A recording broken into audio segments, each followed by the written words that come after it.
Hello, everyone. How's it going? Welcome back, where we are live once again, and we're revisiting one of our old friends. It's AI Digby. Yes, AI Digby and I are going to be inspecting your dream islands to make sure they are safe and habitable.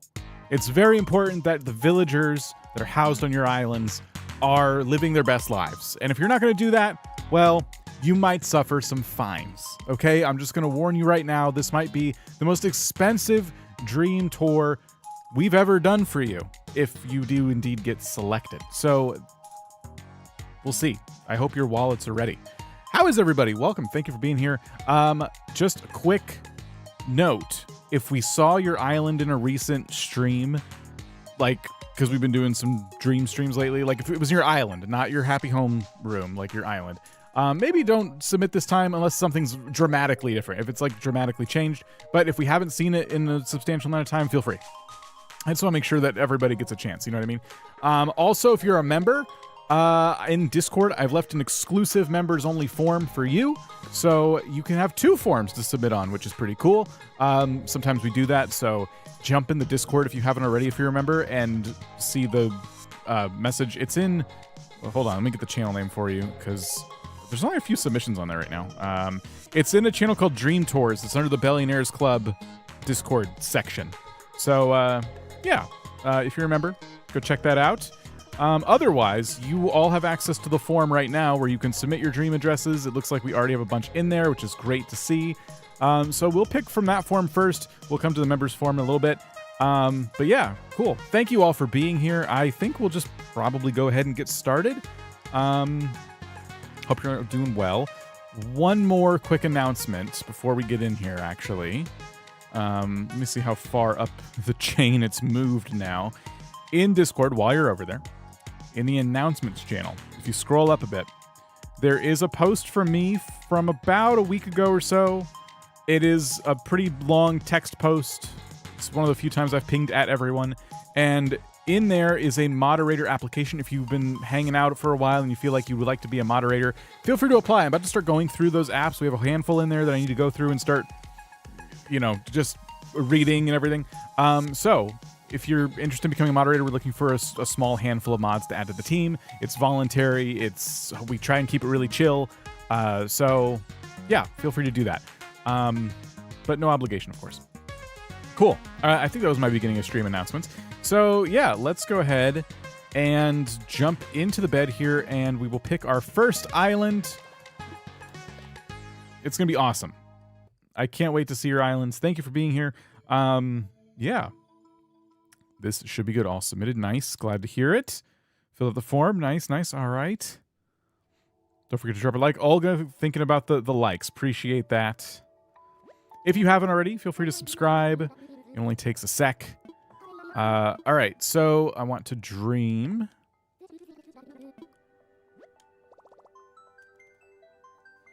And we're going to pick one. We're going to pick them at random. So if you're new here, the way it works is we use a random number picker. And we pick some islands. Completely random. So we're going to search by dream address. I'm actually going to try something a little bit different. Usually I use like the Google random number picker, but I was thinking like, I wonder if this would work if we tell AI Digby what's up, and then he picks the first one. So there are currently 16 responses in the form. I'll say 18 just because I know some people are still filling it out. And we'll see what AI Digby says. So here we go. Digby, hey, welcome back. We are about to tour some dream islands, but we haven't gotten to our first one yet. We actually need to pick our first one. We have 18 islands submitted, and we want to pick one at random. So please pick a number between 1 and 18. And while you're doing that, also, why don't you let everybody know what they should be anticipating when we visit their islands? What kind of things are we going to expect from you as we evaluate these islands and make sure they're super safe? All right. And while he does that, I need to check something on my end that's not, hope it's not messed up. I think we're good. Yeah, we're good. Okay.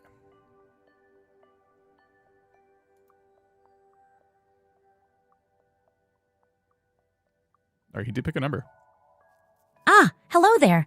Let's visit the 12th island. That sounds like a good place to start. As your island safety inspector, I will be evaluating all aspects of your islands for potential hazards. I'll be looking at things like how well your paths are marked, whether there are any unattended fires or dangerous animals roaming about, and if your island bridges are sturdy. I may have made some, let's say, interesting decisions in the past, but I assure you, my top priority is ensuring the safety of all island inhabitants. I'll also be issuing fines for serious safety violations. These could range from 5,000 bells for a Class C leaf pile tripping hazard all the way up to 1 million bells for a Class A Lloyd excavation pit misuse. Whoa. So please, no funny business, and we'll do our best to keep everyone safe. And if you've got any, stinky turnip gravy on hand, I sure am missing my gravy. Okay. Don't worry about that. So, yes, as you can see, the fines range from 5,000 to all the way to 1 million bells. It's good that we have those parameters. We didn't ask him that last time, so very, very interesting. So, yeah, make sure your islands, if you're going to submit them, aren't full of junk and crap and things. So, he did pick Island 12. There were 18 submissions when he picked, so that was perfect. So, I'm glad that worked out. So, yeah, let's go ahead and confirm, and we'll hopefully this dream address is correct.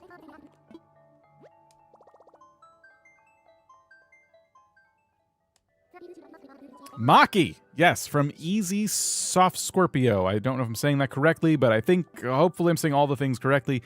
That is the first island we are checking out. All right.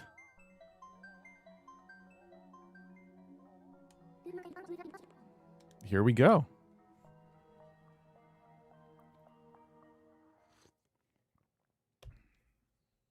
I'm excited. I've been waiting to do some more dream tours. So I can't wait.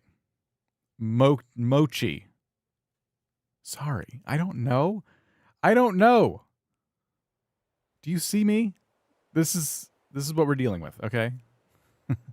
Mochi. I'm going to call it Maki. Like Maki roll. Okay, Mochi. All right. Well, listen. I may say it correctly, but I can't promise Digby will. All right. This is already looking really adorable. I'm loving it. Let's see the map here. We have Patty, Punchy, Melba, Kabuki, Fauna, Eric, Teddy, Tasha, Chevy, Marshall.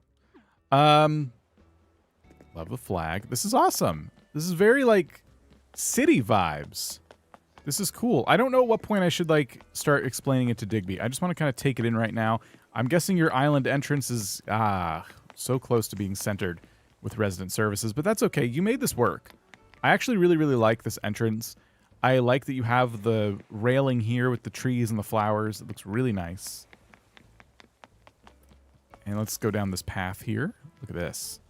We got some beach access, volleyball and table tennis, and all kinds of stuff. Reminds me of the beach I have back at my place. And we have your house as well. Did you say to visit your house? No, you said don't do that. All right, got it. We won't do that then. Then I'm going to assume that pipe might lead inside. Why are almost all the villagers pink? Wait, what? If you see this, don't ask why almost all my villagers are. Sorry. I'm like, I didn't think that was the case. Okay, your island. Got it. Got it. Nooks is looking good. I love the way you've done the bike. What's this called? Bike railing? Bike. What are the things called? Bike rack. You've got a bike rack. I like that. And little car driving on the dirt there. This is interesting. So I don't know how Digby's going to feel about this. And this is where I might actually bring him into this conversation. So here we go. Okay, Digby, we're on the first island. It's called Mochi.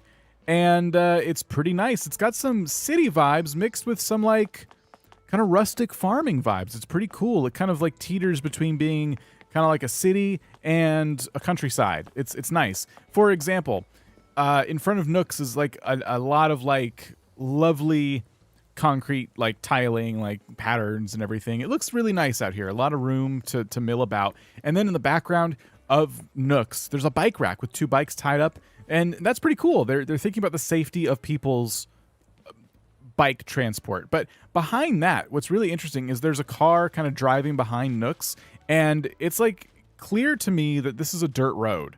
Because you can see like the grass looks like it's kind of fading here. It's been driven on a number of times. So whoever lives in the farm that's kind of behind Nooks and that town area, they kind of use this part as a driveway. Maybe it wasn't always a driveway and they've been driving so much it became a driveway. I'm not really sure. Maybe I shouldn't speculate. But that's what we're seeing so far, just kind of, you know, settling into the island of Mochi. Okay. This looks awesome. I love this little farmhouse. Looks like they're mowing some weeds over here. Love all the little paths. Ah, yes. The dual city and country vibe of Mochi is an interesting touch. Mm-hmm. I can see how it gives the island a unique character. As for the tiles near Nooks, that's a fine way of designating a walking area. Mm-hmm. Reduces the chance of anyone tripping on uneven ground. And bike racks. Fantastic. They're an excellent safety feature to prevent bicycles from being stolen or causing a tripping hazard. True, yeah. However, I am a tad concerned about the car and this makeshift driveway near Nooks. There's a look of grass being flattened due to the frequent use, as you said. Yeah. Vehicles and pedestrians mingling can often lead to accidents. In fact, I must say, this constitutes a Class B vehicle routes infringement.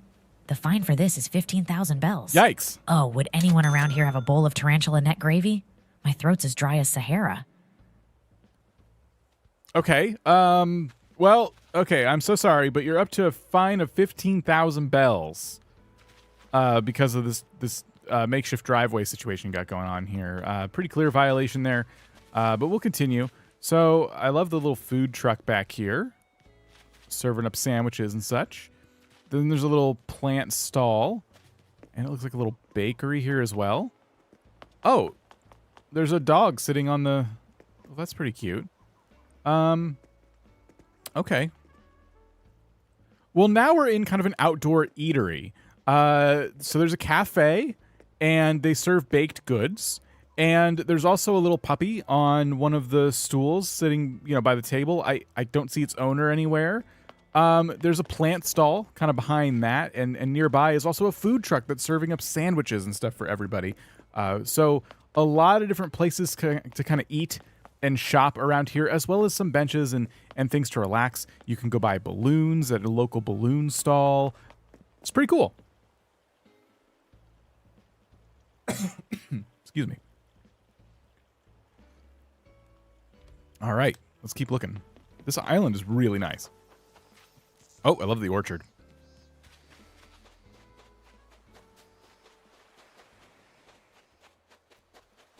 Oh, sounds like a lively area. Outdoor eateries are wonderful, but they present their own share of safety challenges. Uh-oh. The little puppy on a stool is rather cute, but without its owner nearby, it does pose a potential risk of a pet-related incident, Yikes. especially in a food-serving area. This could warrant a Class D unattended pet violation, which carries a fine of 8,500 bells, I'm afraid. On the other hand, the plant stall, food truck, and the balloon stall sound like fantastic additions to community life. As long as safety protocols are being followed, food being prepared properly, plants being kept in a safe way, avoiding allergic reactions, and balloons being secured to prevent them from flying off and causing a surprise, these could really add charm to Mochi. I am, however, overwhelmed with this thirst for KK Slider gravy right now. All right, well, let's ignore that. This is a really cool little area up here, and you've given this villager like a lot around their house. I'm going to assume this must be a favorite. Look at this. I love the little walkway up to the tub here. Looking really nice.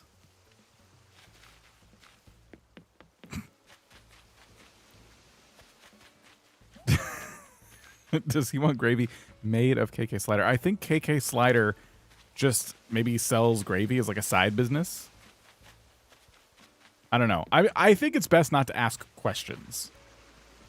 Clearly Digby is having some cravings, and we shouldn't get involved. We shouldn't judge. Look at this. Oh my gosh, I love what you've done with this cabin up here. The firewood and everything. This looks really nice. Well, Digby, we've seen a good bit of the island. I'm kind of circling around, and I've come across a cabin up here on some lovely cliffs. It's surrounded by trees and has an adorable little wooden walkway. And there's like a fire pit. It's enclosed, so that's good. And nearby is some firewood. And there's also an axe hanging out. So I guess if you need to chop some more firewood, there's a convenient axe over here. And as we go down the stairs, we come across more houses that are kind of lining the dirt road here. So this is pretty nice. They're right by the beach and the road, so they have like a really nice scenic view of everything. This part of town, I imagine, is pretty expensive to live in. I'll just say that. It's very like scenic and secluded and just adorable.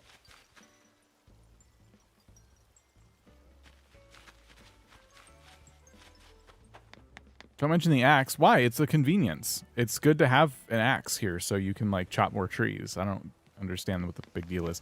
All right, I'm sure I'm missing like a whole section of the island, it feels like. The cabin sounds quaint. Wood walkways are a nice touch, however. The unattended fire pit and axe stand out to me as potential safety hazards. It's fine. Even if the fire pit is enclosed, it's imperative someone always supervise it when in use to prevent unintentional fires. And the axe, well, left unsupervised, it could lead to injuries. These two together form a Class A fire and sharp object mismanagement violation. Oh my gosh. That's a hefty fine of 60,000 bells. The houses along the beach sound lovely. They must indeed offer stunning views. But again, I hope there are proper safety measures in place for things like high tide, severe weather, and maintaining a safe distance from the water, particularly for young ones. By the way, if there's any acorn barnacle gravy around, it might just quench this unending thirst. Does anyone have any of that laying around? Okay, so over here, I'm looking around. It feels like this part of the island might be still kind of like a work in progress. Just because the path ends here, there might be like some decorating going on over here still. I don't have a ladder, so I can't climb down. But love the pond and the dock, all the little bridges. This is awesome. I ate the last acorn barnacle gravy this morning. Sorry. And yeah, love the little moving area. A seaside cinema. Oh, that's cool. Okay, I think this is a good last note for Digby before we, you know, go to the next island. So let's let him know. Okay. All right, Digby, we're about to wrap up the tour. I just wanted to tell you about the seaside cinema. It is indeed a seaside cinema. It's outdoors. There's a giant picnic blanket and all kinds of places to sit down and have snacks and enjoy a movie by the sea. There's also a nearby river and an adorable little wooden bridge just to get over here. And on the way here, I mean, you'll see a lovely outdoor tea party area so you can have some tea and then walk across the bridge and go watch a movie. It's really, really nice over here. And then on the beach peninsula, which is just a little area that kind of sticks out over the ocean. All islands have this. There is a campsite, and there's a number of different tents and camping equipments as well. So I'm imagining people who are here on a camping trip probably really enjoy this cinema. All right, and I'll head back to the front. And over there we'll get his final assessment. Well, I'll hang out here while he talks about it.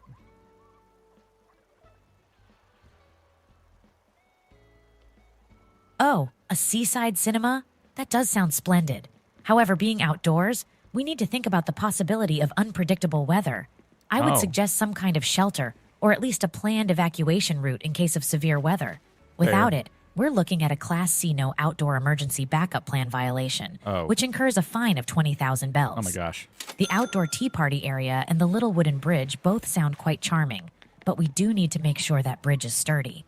As for the beach peninsula campsite, it's very important they have emergency procedures for high tide and potential wildlife encounters. Also, talking about all this outdoor stuff just reminds me how desperately I want to have a sip of some Pisci a la Isabel gravy. Some what? I wouldn't know how to say that. Okay, I'm sure the pronunciation was wrong, but I wouldn't know how to do it any better. Okay, so do the fines go in his pocket? That's a really good question.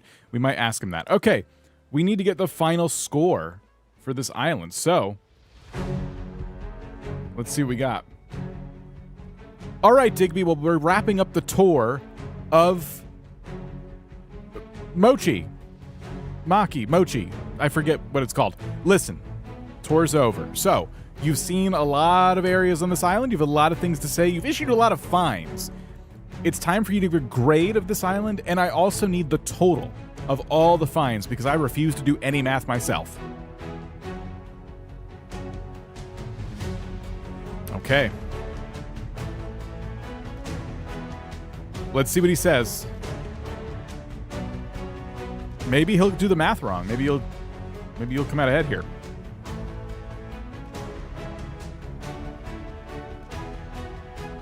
Here we go.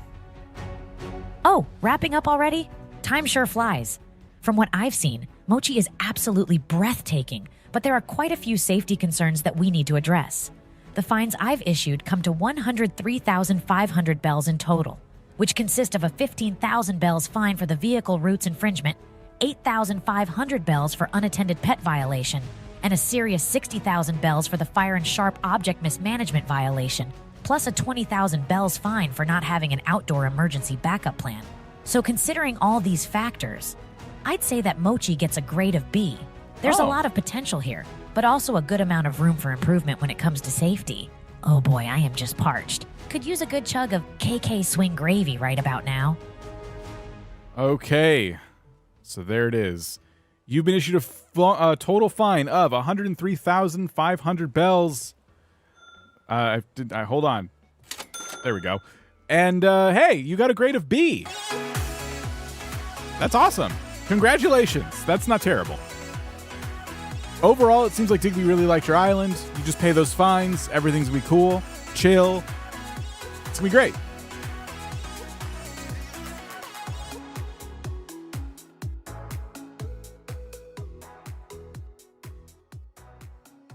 Congrats.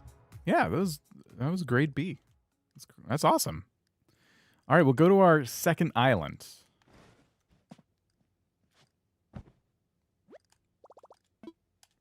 Okay. We have 31 on the form. I liked asking Digby to pick, so I'm going to do that again.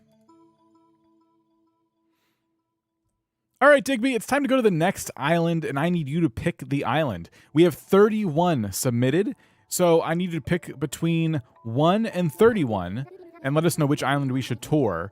And also, while you're at it, there were some questions in the live stream chat. People are asking where these fines go. Do they just go directly in your pocket, or what's up with that?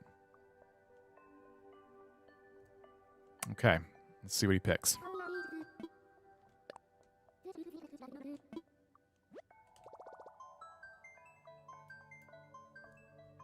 Let's visit island number 19 this time. Ah, I see where they're coming from. The collected fines don't go directly into my pocket. Oh no, that wouldn't be right, would it? Okay. They are directed towards the Island Safety Authority and are used for safety improvement programs on islands and safety regulation research. All this number talk is making me even thirstier. If only I had a refreshing tulip surprise gravy.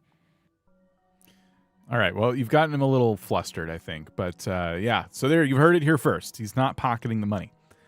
So we're going to our next island. I have it here, number 19. And the dream address is 5304 0502 8198.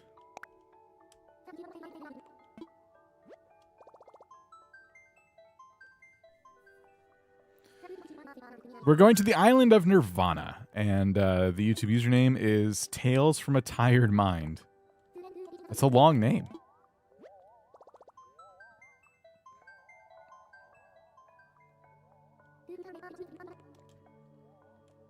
What you're saying is that there's no gravy train? Hold on. There it is. No puns. Puns are against the rules.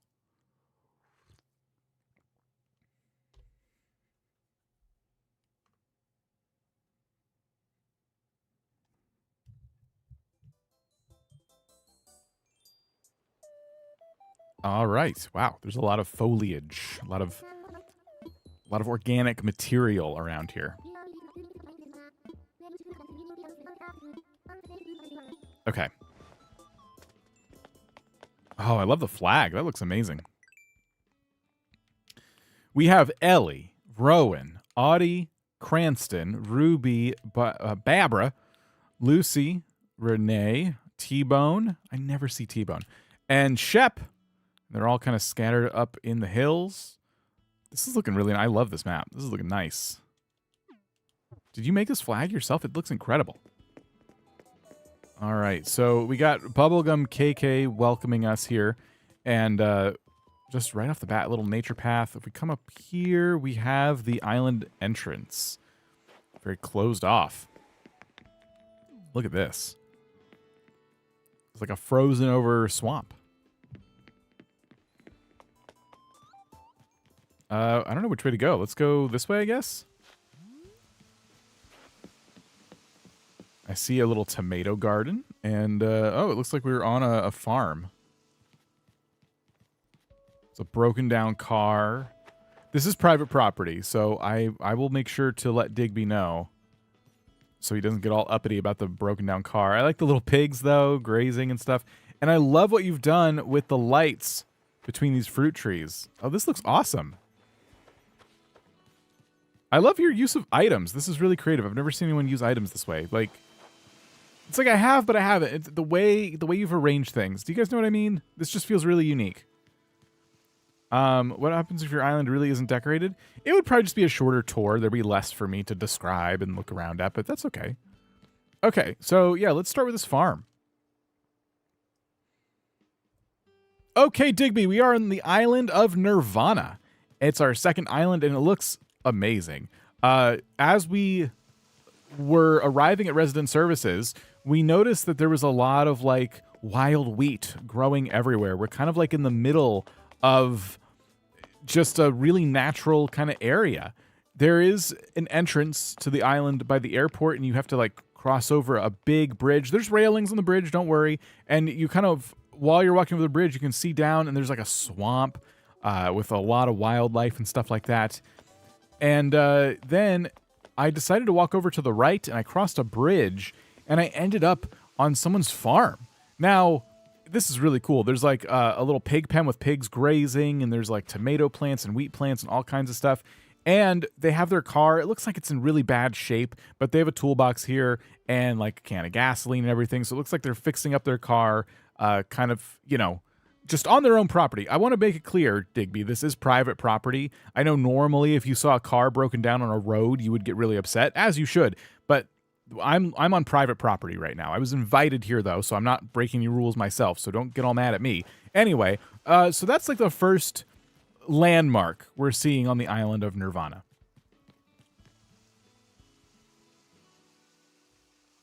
Okay, I think I've protected all of us from fines with that description. Let's run across the bridge here. Oh, this looks really cool.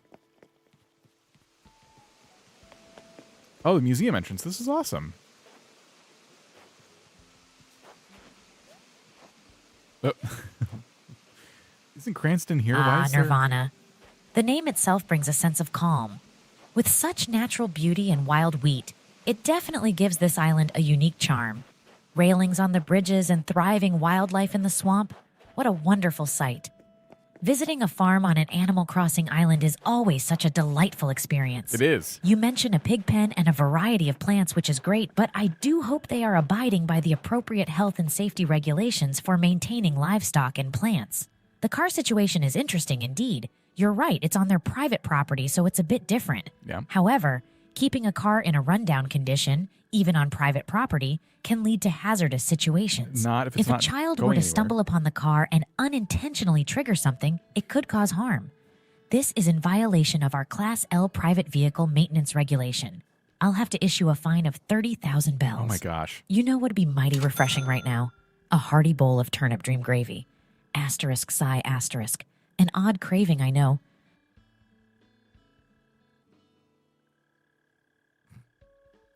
I'm sorry. That was 30,000 bells. I made it very clear it was private property. Digby was not having it. All right, let's tour your house. This is why it's important to vote. Okay, so your house your house. A lot of tickets everywhere. I was invited into the house. A couple of the rooms are blocked off. I'm afraid I'm going to have to start talking to Digby about this. Okay, Digby, well, I've decided to go inside the island owner's house. And at the door is a cow skin rug, I guess you would call it. And there's even like a little sign-in sheet and stuff at the front here. And then one thing I noticed kind of just scattered in the middle of the room were tickets. Just tickets for like going on flights and stuff. They're just kind of scattered around. And I'm just, I was kind of surprised to see that. I was invited here, so I didn't realize that they hadn't cleaned up, Anyway, the rooms on the left and right are blocked off. I can't really get in there, but actually, no, I just found a way to get to the room on the left. I actually squeezed through a little area.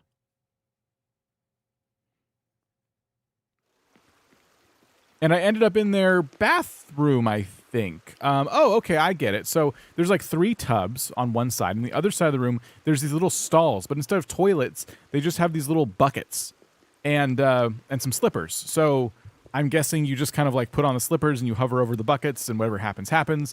So yeah, that's the bathroom situation.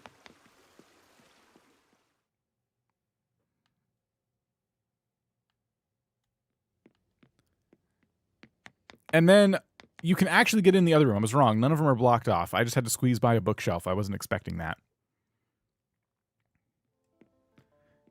And I'm in what appears to be an eatery of some kind. There's a TV on, and there's some food laid out, some sushi and things like that, and even some beverages on the counter. And that's just a few of the rooms in the house. I still have more to see.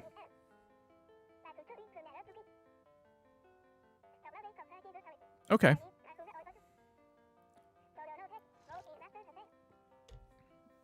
Well, I appreciate they can get in the rooms.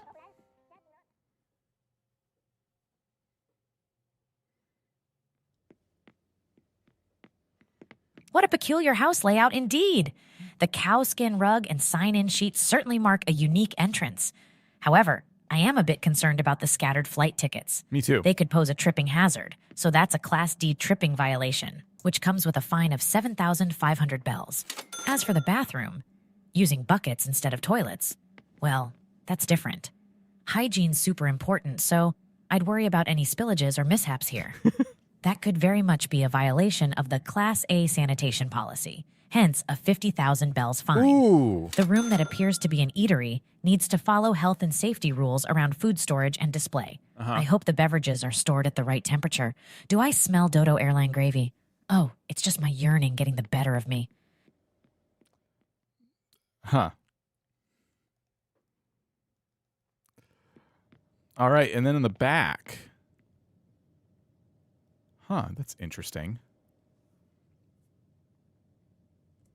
Okay, well, in the back room, we have something really, really interesting. There's actually some sort of hand sanitizing competition that's taking place back here. The reason I know that is because as you walk in, there is one of those like scales you stand on that kind of like measures your height and your weight. And then in the back of the room are tables, lines of tables where there are benches and bottles of hand sanitizer sitting there. And I think what happens is on the right side of the room, there's these lockers. And so you put your stuff in the lockers. And then what you do is you sit on the stool and, they say, ready, set, go. And then you try and use the hand sanitizer as fast as you can. And whoever hand sanitizes their hands first, the best wins, I think. I don't know. I might have seen this on TV sometime, but it's just amazing being in one of these competitions in real life.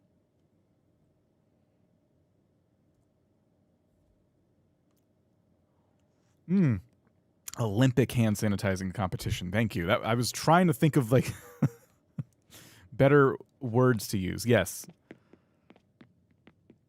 I don't have the money. Hand sanitizing competition, you say? Yeah. Now that's a twist, haha. It's a fun and creative concept, especially in these times. Promoting basic hygiene practices with a touch of fun could be really beneficial, but we've got to ensure it's safe.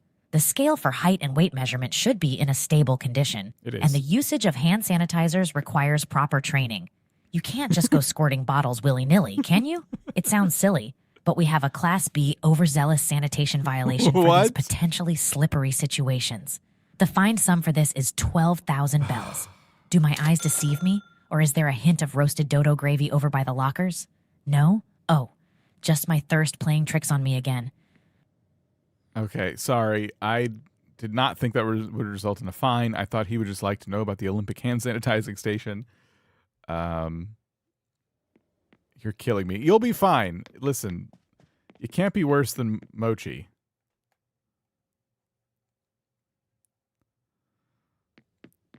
Okay, and down here, you said sorry about the downstairs, but I'm not sure. Is this a memorial to your pet? I don't want Digby like saying anything about this. I think just for everyone's safety here, I'm not gonna talk about that one. And if that is a memorial to your pet, I'm sorry for your loss. Let's pop upstairs.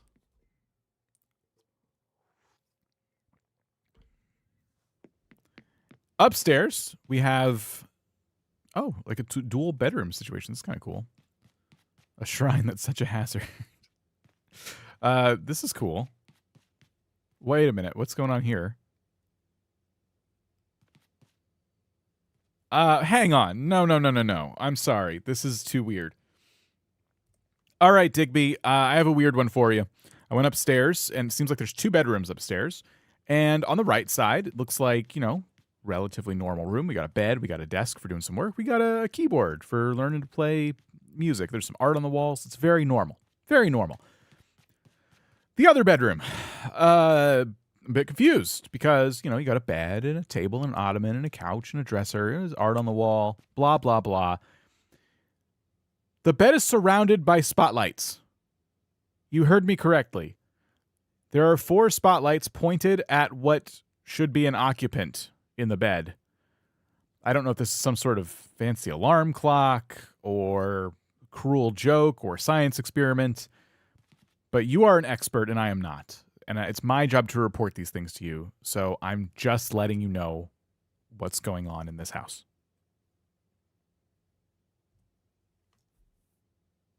Is there a camera? I don't see a camera. Unless it's like hidden in the wall.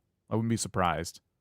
It's a tanning bed. This is a really sorry excuse for a tanning bed. Probably more dangerous than a real tanning bed, if you can even make that possible. Oh, well, that is indeed an unusual setup. The room on the right sounds like a well-thought-out space for both work and leisure. Having a keyboard for musical practice can be great for the mind and soul. Absolutely. But I hope the volume isn't too high as to disturb neighbors. But, oh my, spotlights surrounding a bed, you say? Yeah. This could potentially cause a Class A nocturnal lighting hazard if they're not controlled. I know. High-intensity lights, especially around a bed, could cause both physical discomfort and disturb sleep patterns. For this, I believe a fine of 75,000 bells would be quite reasonable. Wouldn't you agree? Reasonable. As I contemplate the strangeness of that setup, my mind drifts to the soothing taste of Celeste's Cosmos gravy. Oh, I do miss it. Huh.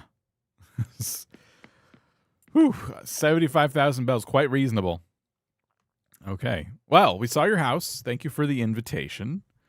It's nice. It's a nice house. Digby only had a couple things to say about it. But let's go forth. I like the little pond behind the house. I can't really get to it, but that's probably for the best. Let's see. Let's climb the stairs here. Ooh, this is cool. Oh, I love how you did that. Little buildings up here. And we got more houses in the back. Oh, this is cool. Wow. That looks awesome. I want to describe this to Digby. Oh, there's an arcade down here? Okay. Let's start back here, and let me describe what I see to Digby as we walk through.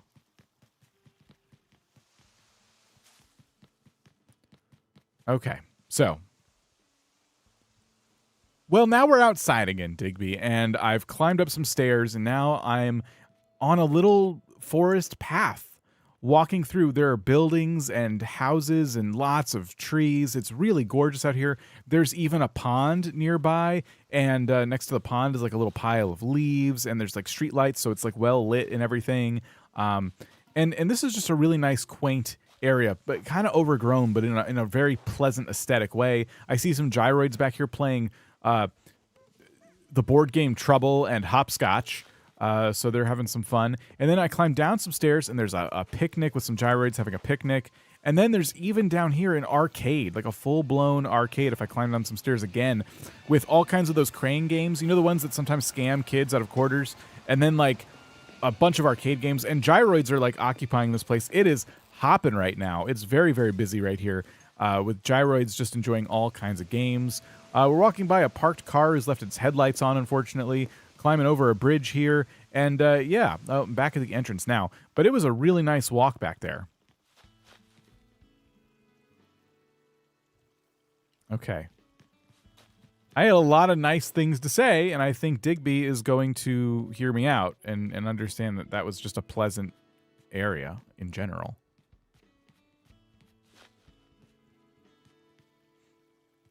Oh, that does sound picturesque. It does. The forest path, the pond, and the quaint, lovely surroundings. That's what I call good use of nature. Mm-hmm. It's great that it's well lit, too. Safety first, right?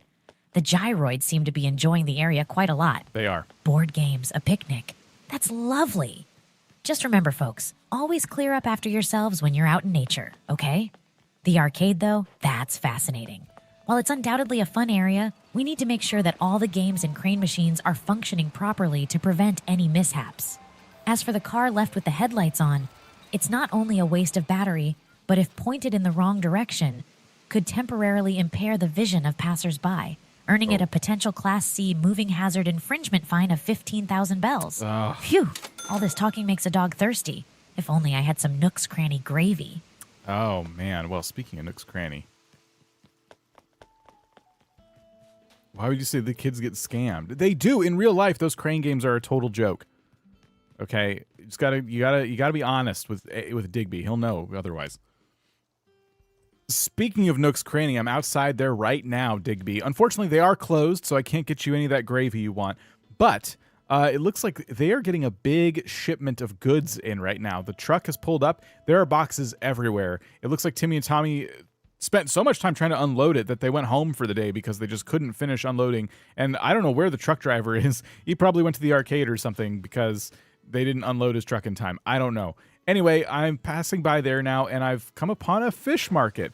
I think it's a sign for a fish market, and then it looks like, unfortunately, as you pass by there, some trash. Like, there's a little shed, and the garbage is really piled up over here, which is very unfortunate. I see a cockroach and some old flyers that say, I don't know, I almost want to say it's the word janitor. And there's like a fine. It looks like they're hunting down a janitor. Maybe they're not because the flyers are on the ground. Maybe they changed their mind. But yeah, it looks like they're hunting a janitor, and there's a 100,000 bell reward for finding the janitor, which would make sense because this place is a mess. So at one point or another, they wanted to find a janitor to clean this up, which, I mean, someone was trying to do the right thing, I guess. But as you cross the bridge here, everything becomes gorgeous again. There's a big pile of stuff. Oh, Red's Imports. There's some crates from Red's Imports here and some rare art and artifacts in the middle of what looks to be a cul-de-sac. You know, just some houses here. And there's a bunch of rare artifacts just in the middle as like a centerpiece or something. That's a bit odd. Anyway.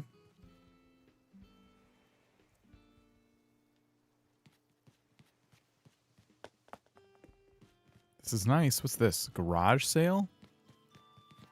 Oh, wow. There's a lot of stuff for sale at the garage sale.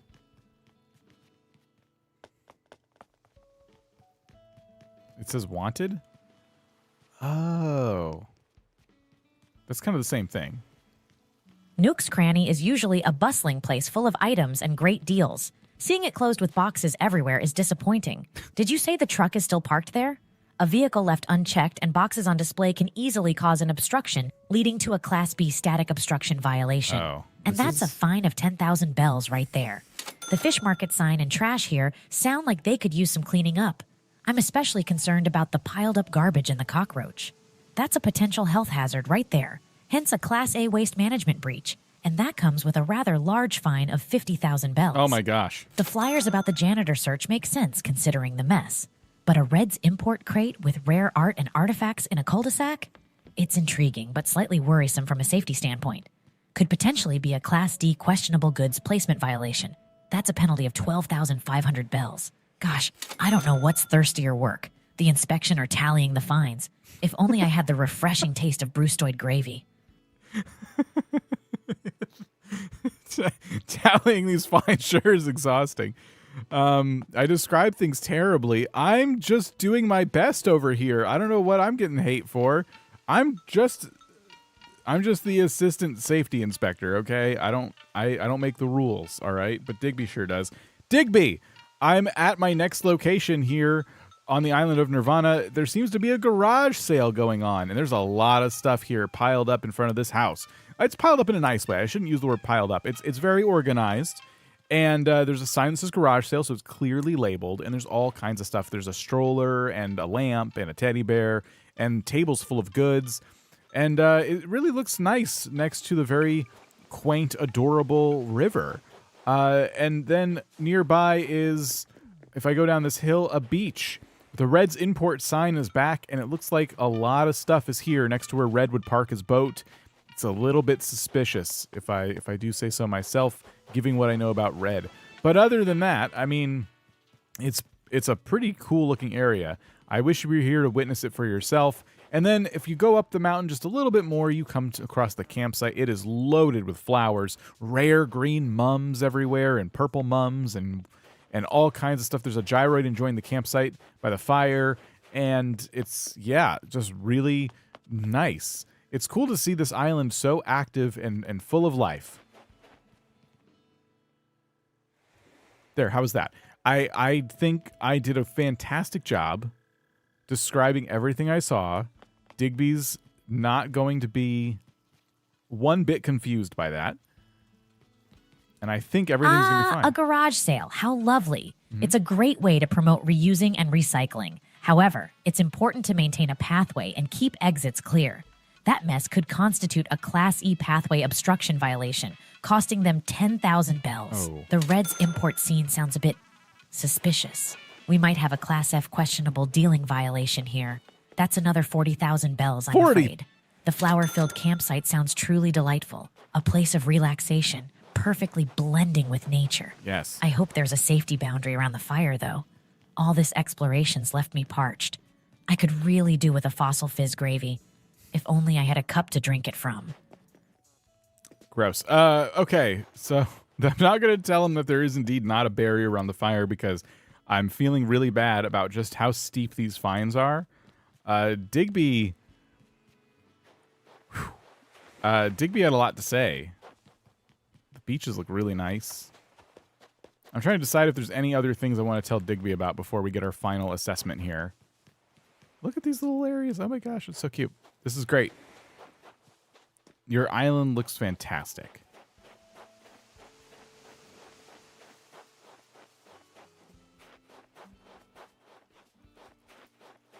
Okay. I think it's time to, get Digby's final assessment. I think. I mean, did I see everything? I don't know if I saw everything. But I've definitely seen a lot. And you guys saw the dream address, so you can always come on in yourself and check it out too. So yeah, let's get Digby's final assessment here.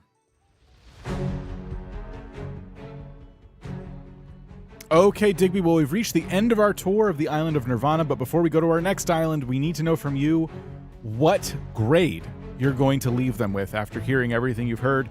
We also need to know the total amount of fines because I refuse to do any math, and your fines were outrageous this time.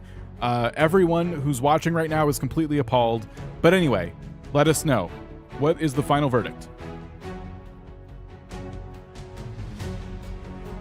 Okay. What's he going to say? What kind of grade do you guys think for the island of Nirvana?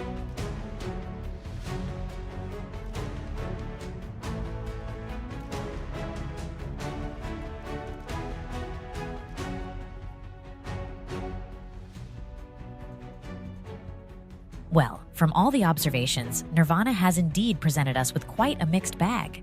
It's had its charming moments, but also several safety violations.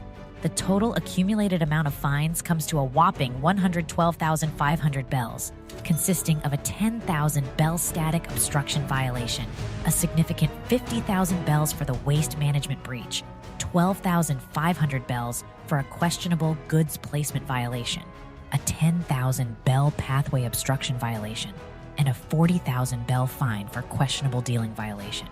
So after all that, I believe a fair grade for Nirvana would be a B. Oh. It's not an island without charm, but there are certainly areas we need to address moving forward in terms of safety. And to be perfectly honest, the thought of a big drink of ancient statue gravy might just be the only thing keeping me vertical at this point. Okay, hey, there you go. You got a B. Congratulations.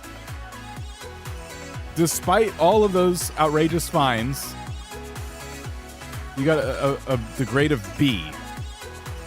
So congratulations, Tales from a Tired Mind. Mixed bag. Congratulations. That was awesome.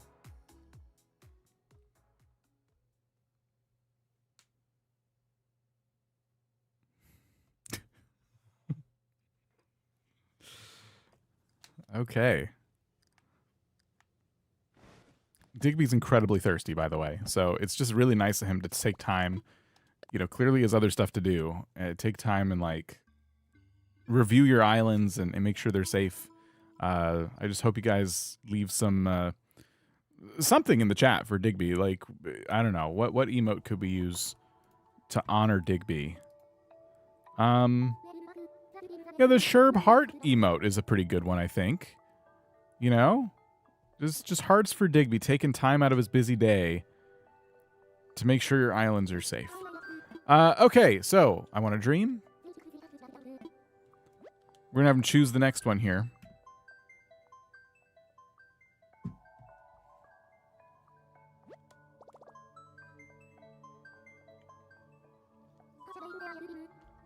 Okay, here we go. How many do we have? 40. Okay. Okay, Digby, it's time to choose our next island. There are 40 submissions on the form, so we need you to choose a number between 1 and 40. Hopefully he knows to exclude the ones we've already done. How about we visit island number 27? Okay. That sounds like a good call to me. Goodness, all this decision-making has made me crave the comforting taste of Bunny Day gravy. If only I had a proper cup to drink it from. Out of all the gravies he's mentioned, I think that's the one that is probably the worst choice. The most controversial gravy. We found it. Bunny Day gravy.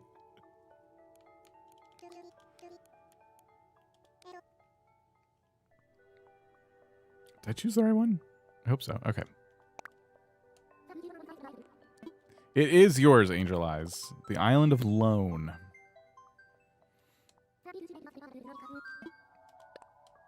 Not like money loan, which you're going to need after this tour, but like Lone Ranger. I'll let him know.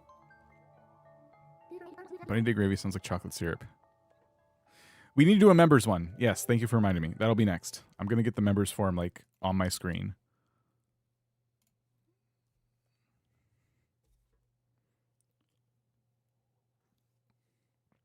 If you are a member, jump in our Discord and check out the form in the Dream Tours room. You have your own form, so you can submit on the main one and on the members one.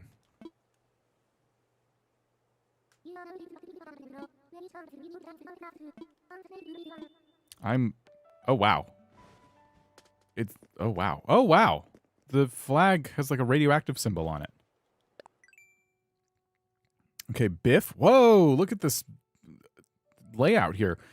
Tammy, Rodeo, Bianca, Gail, Velma, Dobie, Zucker, Walt, and Colton. Okay. I feel like we've been here before, haven't we? I remember the train with the graffiti on it.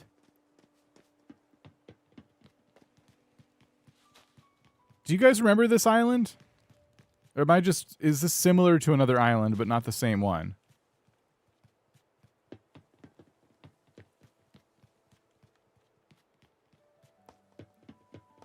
Huh.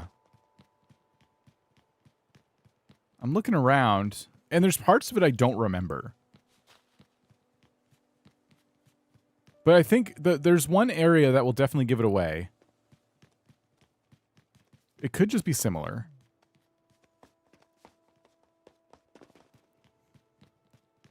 Can I get through here? Oh boy. It's really, really well done, yeah. Hold on. Let me go over here. There is one spot. I will know for sure if it was one we visited, if we see it. Oh gosh. Of course I'm trapped. If you are a member and you know you have the member rank in the Discord, go to channels and roles and make sure that you're seeing all the Billionaire channels. Channels and roles, you can customize the Discord experience to look however you want, but sometimes stuff gets, you know, unchecked in there. I don't think we saw this one because I can't cross over like the air, like where the train was. Yeah. This is different. Okay. Angel Eyes, how would you describe this island? Like, if I were to tell Digby the actual... If you had, like, a core theme, what would the theme be? It looks super cool.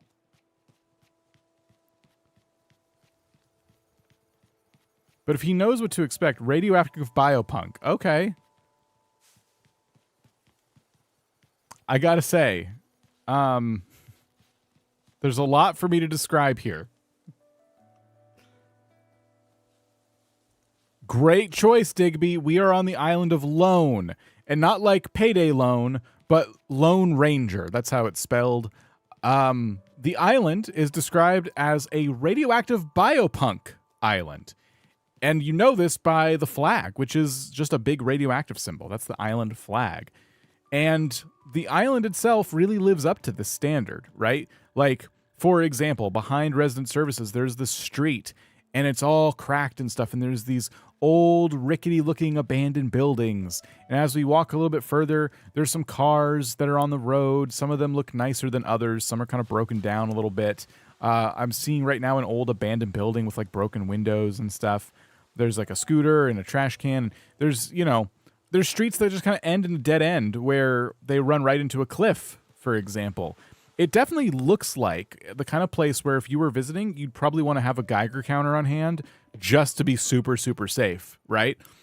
And there's also like different houses. People do live here, believe it or not. There's, you know, a lot of different little sidewalks and paths. Very easy to get lost in this radioactive place. You know, but everyone's got their house, and there's different like stairs. You'll be happy to know that the stairs have these landings with these black and yellow lines, kind of like safety landings, you know, and you know, a bit overgrown and just a lot of going on here in like the residential area. Now, I know you probably have a lot to say about everything I just told you, but let me just caveat this by saying that the people who live here are used to living on an island that is very radioactive and apocalyptic. So if you're about to issue a bunch of fines, I just want you to know you need to respect the culture of this island. You can't just go issuing fines willy-nilly, okay? What you see as a hazard is like the way of life of the people who live here. So just be very respectful, Digby. Okay. Let's see what he does with that. They're used to ingesting hazardous substances. Yes, this is the land of mutants, okay? Leave them alone.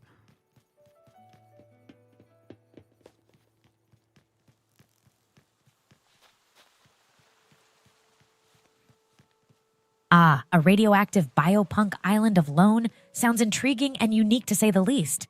Of course, such a theme does present a wealth of new safety considerations. I understand the aesthetic they're going for, and I respect their creativity. From the cracked streets to the abandoned buildings and somewhat derelict cars, it does paint a vivid image. I appreciate the safety landings on the stairs. That's indeed good thinking considering the possible fall risks in such an environment. Despite the dystopian atmosphere, it is crucial to maintain some basic safety procedures. The abrupt dead ends leading to cliffs, notably, could cause serious accidents. This looks like a Class G unexpected cliff ending violation, fetching a fine of 20,000 bells. But keeping in mind the unique culture and environment of this island, they are indeed managing quite well. I hope the radiation's kept in check, though. Also, does anyone here happen to have the recipe for a pitcher of hot spring gravy? Just for a thirsty dog with too many questions? Just asking. Okay. So far, you're up to 20,000 bells. You really shouldn't have your roads leading into cliffs. I think that's fair. I do think that's fair. Wow.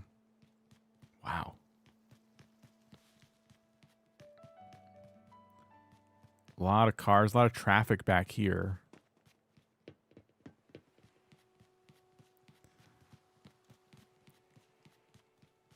A lot of traffic. A lot of different buildings. This is so cool.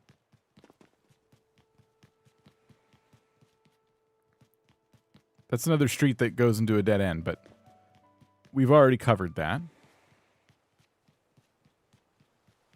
Did you say to go to your house? No. Okay.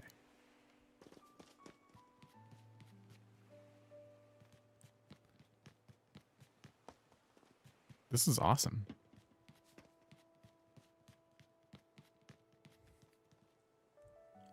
I want to point out just how active everything is here. There's like a lot of traffic on the streets, and I'm seeing some bikes parked and stuff too. There's a couple bags of trash here. Oh, and it looks like it's Bunny Day season because a lot of the trees are pink and they have eggs hanging off of them, you know, for Bunny Day.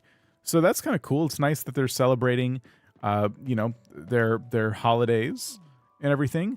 I'm on an overlook right now and I can see the museum tent way down below in a ravine. And it is surrounded by bars, like jail bars, which is an interesting choice.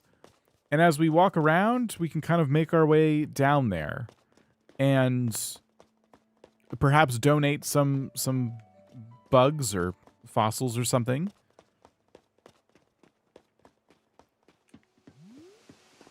Yes, indeed. It was a long walk, but I did make it to the entrance of the museum tent. And honestly, now that I'm here, the jail bars are an interesting choice, but I kind of feel safer, you know?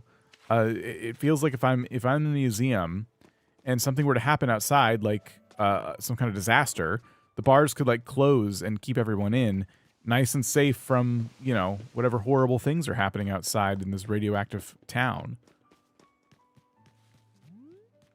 There's also in the distance a lot of mountains with like caves and rocks and stuff.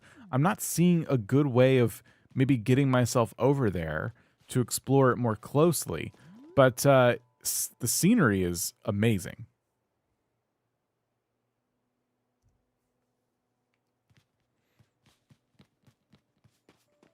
Yeah, I just noticed, as you said that, like a lot of diagonal roads.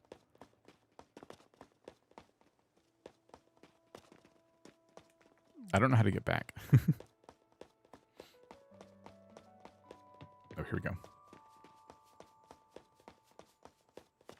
That certainly sounds quite lively. Bikes and traffic, just like a busy city. Celebrating Bunny Day amidst their unique lifestyle adds a cute touch, but we must remember not to leave Bunny Day eggs lying around as they could present a tripping hazard. Oh. An E9 Bunny Day egg placement violation, that is. Oh. A fine of 5,000 bells sounds appropriate. The museum tent's placement does seem peculiar, down in a ravine and surrounded by bars. Though unconventional, if it provides a sense of safety, then it may actually be a good thing. But we do encourage accessibility for all residents, so a fine of 10,000 bells for a Class Q accessibility issue might be warranted. The surrounding mountains and caves sound fascinating, although potentially dangerous. If paths to these areas aren't safe and clear, it's quite a risk. To take the edge off, perhaps a refreshing swig of Pear's Delight gravy would hit the spot. If only... Pear's Delight gravy. Have a swig, everybody. You've earned it. Pear's Delight gravy. I want to get over there again. How do I get over there? I think we're already over there.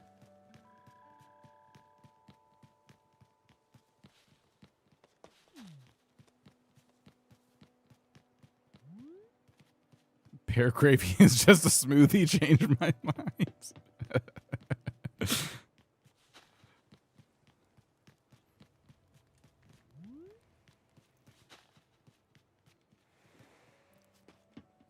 I see nooks over there.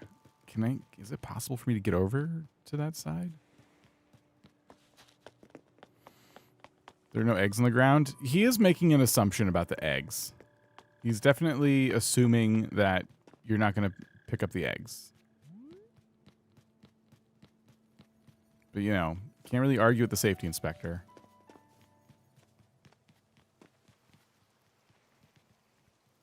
Okay. I can't get to nooks. I have no idea.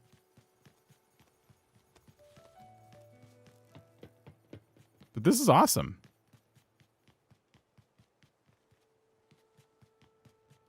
If you go back up to where you were with the buildings, you can get to nooks. There's buildings everywhere. I need a ladder.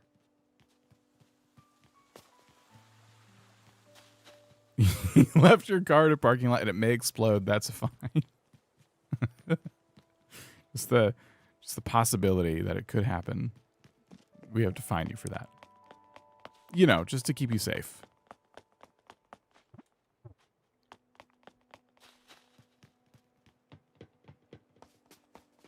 Like by the airport area?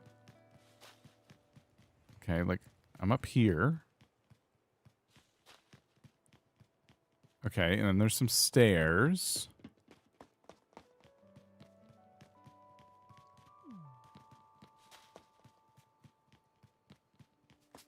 Okay, oh, wait.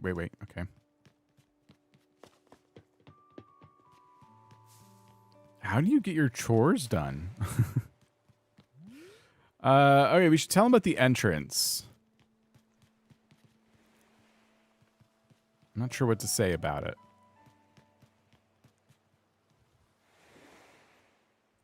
I'm at the island entrance, and as you disembark, right, you're getting off your plane, your flight, there's a lot of fences and stuff, and right in front of you is like a waiting area for anyone who's waiting for your flight to arrive. They can sit down and wait, and then you can go either left or right. And in either case, there's like in front of you some street, and there's all kinds of different things, like a broken down car, and you know, there's little plants and everything. There's a car on the street right now that's kind of blocking my way, but I can scooch by it. And oh, on the beach, there's some more houses, and it looks like someone's parked their truck over there. That's kind of cool. The beaches look really nice here. And in fact, if you squeeze yourself onto the beach through some bars, or some shrubs, I should say, you can find nooks. It's kind of on the island peninsula, surrounded by walls and fences and stuff. I would say out of all the islands I've ever been to, this is the most difficult nooks to get to. But there's nothing unsafe about it. It's just more of like an inconvenience, I think. But yeah, overall, a lot to see on this island. This one's overwhelming. It's hard to describe.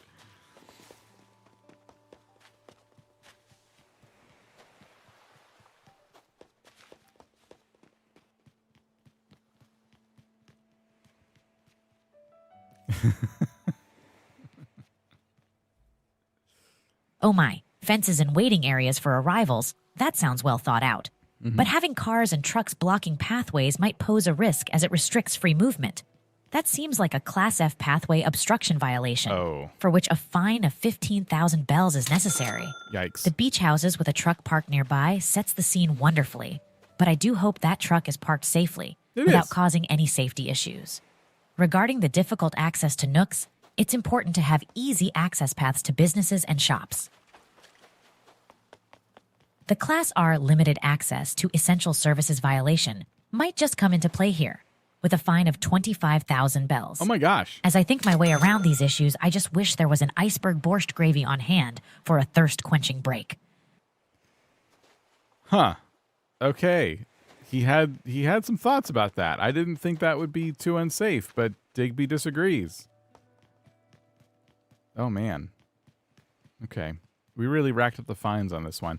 I gotta say, I really hope that he is making these assessments, but respecting the island's culture. You know what I mean? Okay, Digby, well, we've seen the island and you've heard about all the different things and stuff. It is time to grade this island. I just got to say, you gave a lot of fines there, and I feel like you were kind of bordering on not respecting the island culture. Just saying. For example, the islanders were really, really upset when you accused them of having eggs just thrown everywhere. But the eggs are in the trees. They're not on the paths, for example. And so, you know, right now, the people of this island are very mad at you. Okay? In any case, they are wondering what their total fine is, all said and done, and then what grade you're giving them. Okay.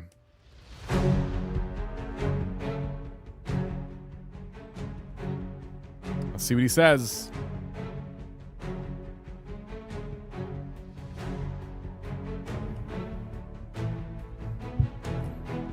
Here we go. Oh dear, I didn't mean to upset the folks of Lone with my safety concerns. We're all trying to inhabit a safe and pleasant world. In totality, the fines today come to 40,000 bells, 15,000 bells for the pathway obstruction violation, and 25,000 bells for limited access to essential services. Considering the unique flavor of Lone, the clear theme they've gone for, and their attention to local fixtures and culture, it only feels right to award them a grade of A. Wow. Yes, we had a collection of safety points, but let's chalk some of that up to growing pains, shall we?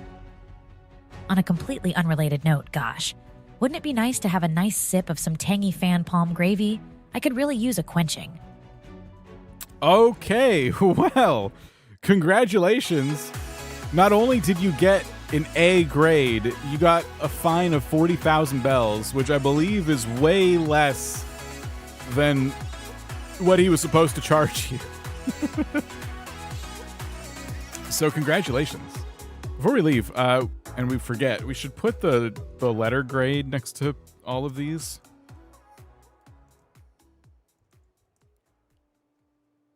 Just so we don't forget what he's giving them. All right. Well, congratulations. We'll go to the next one.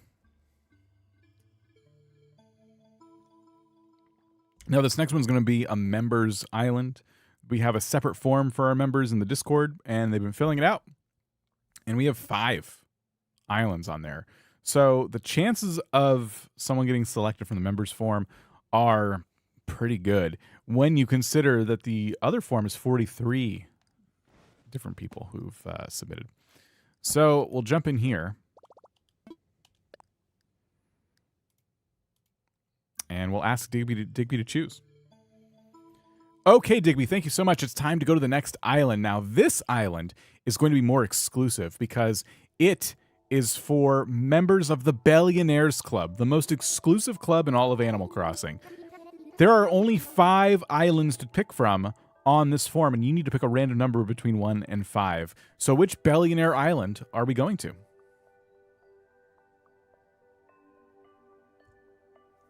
Okay, hey, Steffi, thank you for becoming a member of the Billionaires Club. Appreciate you.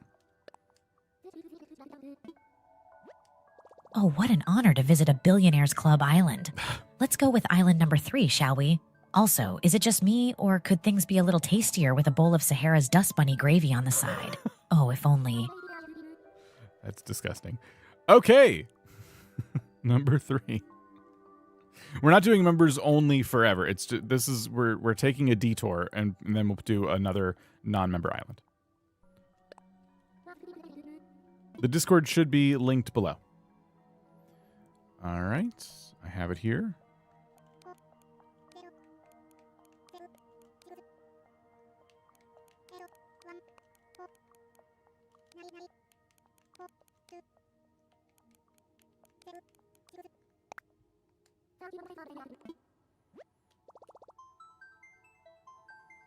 All right, it is the island of Redcrest belonging to Kina. Thank you for sharing your island with us.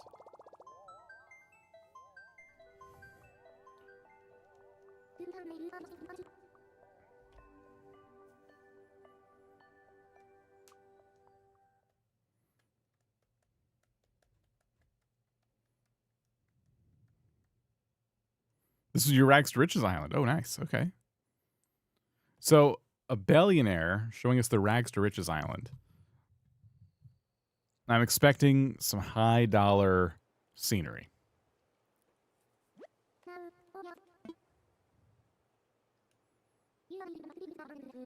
Lunacy humidifier is working overtime. Is that a fart joke? Are you saying that air purification is needed when I do these tours? What is the flag? That looks interesting. I can tell it's really detailed. It looks like a person with like their hand kind of over their face. Is it a facepalm flag? Okay, so we have Sherb, Grizzly, Blair, Sally, Olivia, Taylor Swift. Oh, okay. Kyle, Shino, Bill, Ursula, and Olive. All right. So let's already tell Digby what we're seeing. Taylor Swift's album cover. Red TV album cover. Is the album just called Red? If I were to describe it to Digby, I'm sorry, I don't know much about Taylor Swift. I apologize. It's just called Red. Yep. Okay. All right, Digby. We're on the island of Redcrest. And speaking of red, the flag is actually a depiction of Taylor Swift's album cover for the album Red. So that's kind of cool, right? As we look around, we are greeted by a ton of adorable scenery. There's a whole bunch of presents for island visitors waiting for you right at the entrance. Like a lot of presents. Like a frustrating amount of presents. I have to sit here and open all these presents now because I'm the one touring the island. It would be rude not to accept all these presents. But I got to tell you, it is frustrating to have to open all these presents when I need to tour an island. We have a very important safety inspection to do. But the presents contain different types of clothing items that I can wear to feel more a part of the culture here on the island of Redcrest.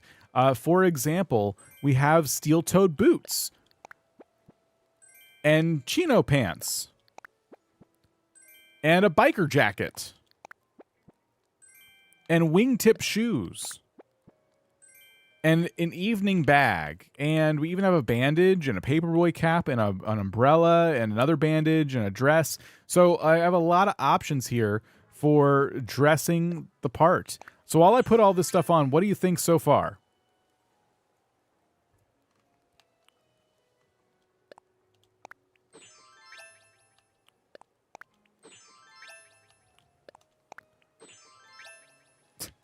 I don't know if I should wear the evening bag or not.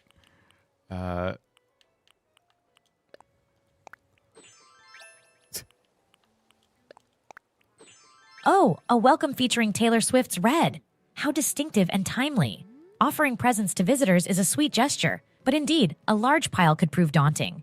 Safety-wise, there's a concern about clutter in the pathway directly from arrival. That could count as a Class E pathway obstruction violation. Uh-oh. Respectfully, I'd recommend a 5,000 bells fine for that. Oh, yikes. All the clothes sound delightful. Steel-toed boots and wingtip shoes, a biker jacket, and even bandages.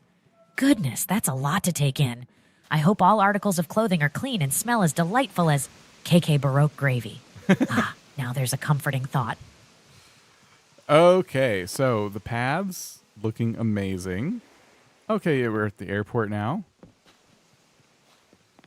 We got a bakery up here. You said I could tour your house, which means I'm gonna take that as free reign to go in any building I want.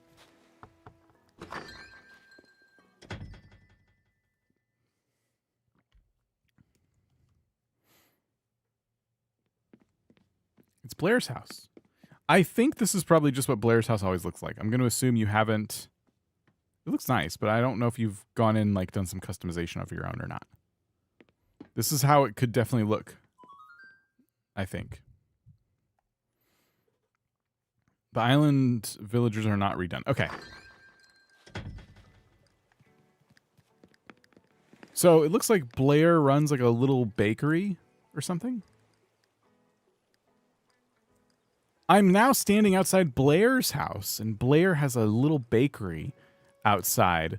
It looks like maybe like a side business of sorts. You can get ice cream and all kinds of snacks, and you're greeted by a little gyroid and For some reason, there's a litter box by the staircase. And, you know, there's a lot of, like, stuff on this table here. Like, it looks like a lot of people were eating a big feast of sushi and cake. And then you can walk down the steps to a very exclusive beach with some beachside dining and a little cart with fortune cookies and travel brochures on it.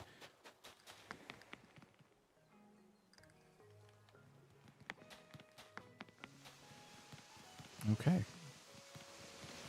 It's a dog cafe? Oh, it's too late now. The Too Late Cafe. Whoa. Wow. How lovely for Blair to have a bakery, especially with ice cream and snacks. But we must make sure that a bakery next to resident houses doesn't introduce any possible fire hazards. Plus, I hope that sushi and cake are stored properly for public health reasons. The litter box by the staircase seems a little out of place and could present a potential odor nuisance, or if not cleaned regularly, even a health concern. That's a Class 1 odor and sanitation violation.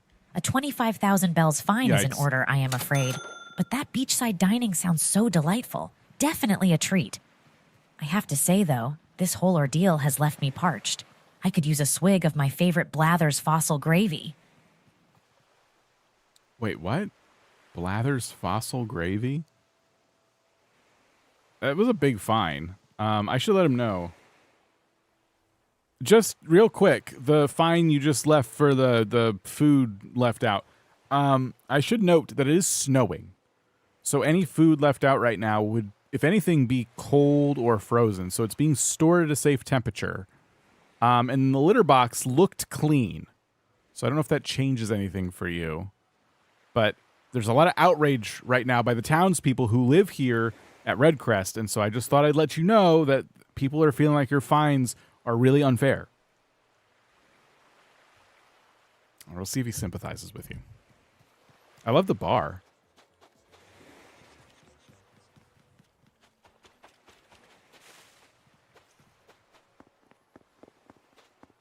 Oh, I see. I didn't realize it was snowing. Cold weather certainly changes things. It could indeed keep food from spoiling too quickly. Right. And I'm relieved to hear the litter box is clean. That's always a good practice. I apologize if some of the residents are upset. My intention is purely to ensure a safe environment for everyone. Given the new information, I will rescind both fines and hopefully smooth over any ruffled feathers. Let's get back to inspecting. Hey. While I'm here daydreaming about a steamy bowl of roving rascal gravy. If only I had something to drink it from. What? Roving rascal? Oh, because Rover. Okay. There you go. All fines erased. Isn't that nice? I didn't think he would do that either. I'm very impressed with him. He's very mature. Okay, cool. So Able Sisters, we got some clothes outside. I need to talk about the beachside bar. Well, Digby, there is an incredible beachside bar. It looks so lively and it's so big. There's so many places to sit, and you can order all kinds of food like pizza and different drinks and stuff. And, you know, after we sat at the bar for a little bit, we walked back and we walked through a field of flowers, and I came up to the entrance of Able Sisters. And I got to say, one of these Able Sisters, I'm not sure which one, is loaded. There is a really fancy car parked outside the store, and then also a moped. And there's two of them who work here. So one of them drives a Rolls Royce, and one of them drives a moped. And it's a little bit wasteful, if you ask me, because they could just carpool. Maybe they don't live anywhere close to each other. I shouldn't assume. There's also a bicycle here. Maybe that's just a customer's. I don't know. Anyway, the clothing store has like a place to sit down and have some coffee. And there's so much inventory that they've actually resorted to putting different shelves and stuff outside so people can peruse clothing without even going in the store, which I think is pretty innovative, if you ask me. Okay.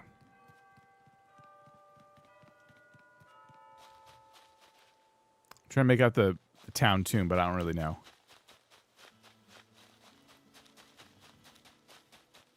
A beachside bar sounds, and I'm sure looks, magnificent, offering food and drink to islanders and visitors alike. Now that's some quality island hospitality. I do hope they are rigorous with cleaning and maintaining safety regulations, especially in such a happy-go-lucky environment. An opulent car and a moped at Able Sisters. Now that's a sight. The idea to arrange outdoor shelves for a quick peruse of their inventory indeed sounds innovative and inviting. As long as it doesn't block any pathways or violate any zoning laws, it sounds like a Class K creative retailing commendation. Oh, the struggle's not to daydream about the succulent taste of Rover's mystery tour gravy right now. Another Rover gravy. It's 2 in a row.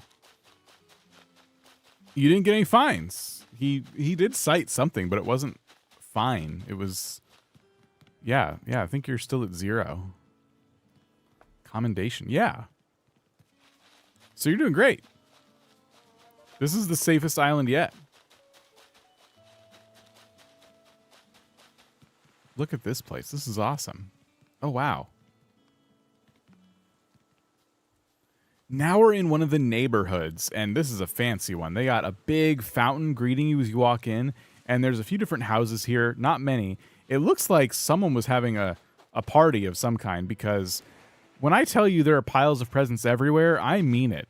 So imagine you're at a house, you're about to visit, and you look over, and you walk across the lawn a little bit, and then in the distance is just dozens and dozens of presents. Dozens and dozens. And then in front of another house, there's a snowman and then a bunch of presents. So, like, I don't know if everyone had a birthday on the same exact day or what's going on. There's presents everywhere. Anyway, when you walk up one of the hills, you come across another house and stuff, and then you find yourself at Nook's Cranny in a very peculiar spot. You wouldn't expect it to be up here in the mountains, but here it is. Tucked behind a tree. It's just there. Up on some cliffs. There's also the museum up here, which has a bit of a refurbishment done to it because it has some like castle walls outside, and there's a fountain here too with some rare flowers out front. And then behind the museum, it looks like an epic stage of some kind. It's really well lit, and it's the perfect place for someone to come in, and probably Taylor Swift, if we're being honest, and do some kind of performance for everyone on the island. There's nowhere to sit and enjoy the performance, really. Well, I guess there's these little rock stools, but they're very close. I guess that's what people would want, right? They'd want to be close to the stage. But anyway, yeah, that's kind of what we're seeing right now up here on the hills and where all the houses are.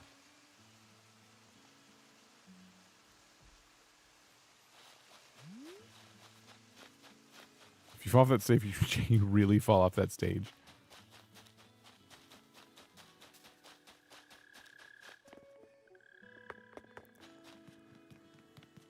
There's a lot of presents. Oh, wow! A neighborhood with a fountain and festive decoration. That certainly sounds grand. But from what you're describing, I see an overwhelming volume of presents littered about. While I understand it might be part of a celebration, we can't overlook the potential hazards. This could potentially lead to a Class E pathway obstruction violation, resulting in a fine of 12,000 bells. Having Nook's Cranny and the museum up in the mountains does sound peculiar, but it could offer unique views for visitors. The stage at the back of the museum sounds perfect for concerts. I do hope it's inspected regularly for safety. And now, my throat's feeling as dry as a bonfire gravy without water. If only I had a Danley cup to drink from. Wait, what? Did I just say Danley cup? Oh no, those things are a disaster waiting to happen. Please, if you know what's good for you, never bring up the Danley cup.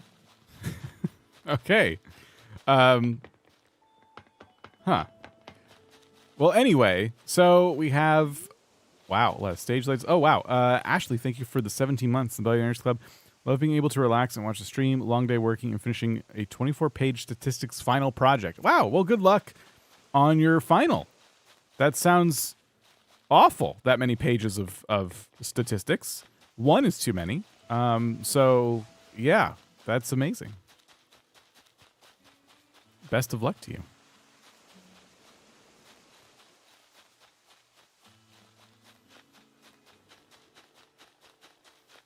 It was horrendous. It sounds horrendous. I'm sure you did great. Okay, am I very lost? I'm trying to get over to like another part of the island, but I am stuck. I'm good and stuck. I don't even know if I found your house yet. You are lost. I'm running through your flowers now.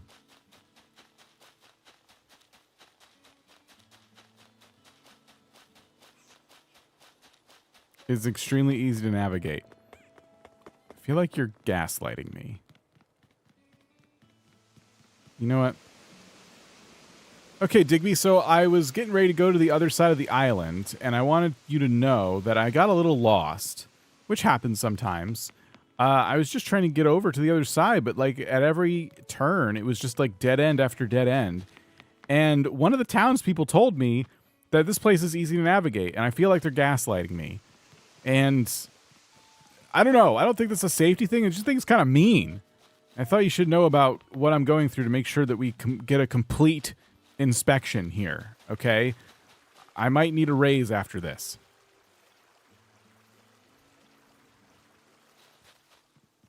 Oh, wow, this farm. This is cool.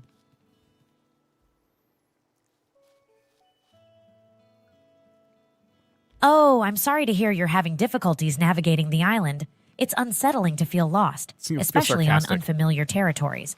While it's not exactly a violation, an island layout that is challenging to navigate could deter visitors or even pose potential safety risks due to inefficient access to utilities, facilities, or safety areas. Oh, wow. I appreciate your perseverance on our behalf, even when it gets tough.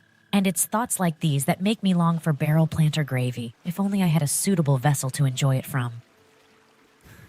Huh. Anyway, I should talk about the farm. Oh, well, thanks, Digby. I did make it eventually. Don't appreciate how you just completely ignored my subtle hint at a raise, but whatever. I am now at a farm, and it looks really cool. There's a lot of different crops here, a gorgeous little path. There's even, as you enter the path, like a little sauna heater for guests in case they're getting a bit cold. They can kind of hang out and not pester the residents, but hang out on the edge of the driveway and get warm, which is, I don't know if that's a nice touch, or maybe they don't want people bothering them. Either way, I appreciate it. And now I'm going down a little bit, and there's like a big apple orchard that leads to a campsite. Oh, wow. The campsite looks really good. There is this incredible path leading up to it that's very, very well lit.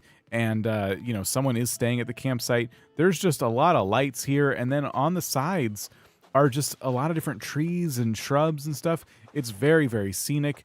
There's even a hidden movie theater back here. So campsite visitors can enjoy some movies, secluded in the little forest.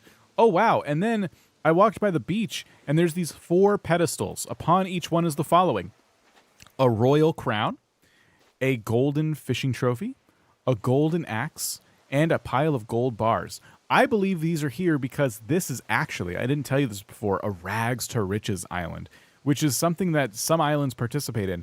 Basically, these items are an indicator that they've completed the rags to riches challenge, a challenge that only the most hardy island designers took on. Oh, and there's also a gold watering can. Wow, so they've collected some of the most important items one could collect in rags to riches, completing a very, very difficult challenge.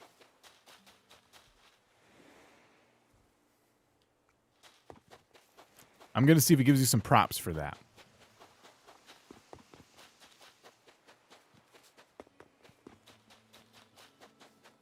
Let me get back up here now. Wow, that farm together with the sauna heater does sound like a calming spot. I'm glad that guests have a place to warm up if they feel cold. The apple orchard leading to a charming campsite, a picturesque path with well-lit surroundings, even having movie facilities. All of it seems splendid. The beach showcasing some of the rarest items as a testament to their rags to riches journey certainly talks about the hard work and dedication the islanders have put into building this place. Yes. And a golden watering can to boot. As challenging as the navigation might have been, it all sounds like an enriching experience. Although at times like this, I do daydream about riverbank vanity gravy to quench my thirst. Oh, if only... Okay.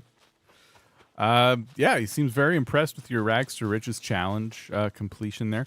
I can't get up here no matter what I do. I don't know what to do. I can't. It looks like there's some folks up there, but I don't know how to get up here. Oh, wait. I found it.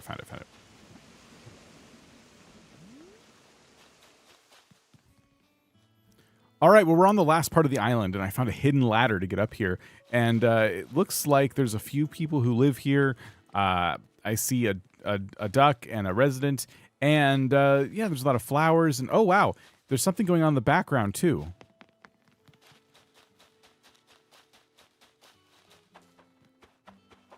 It looks like some kind of field for some kind of obscure sport is behind the houses. Here, I see baseball gloves and bats and baseballs and stuff, and there's footballs and soccer balls and like a goal of some kind.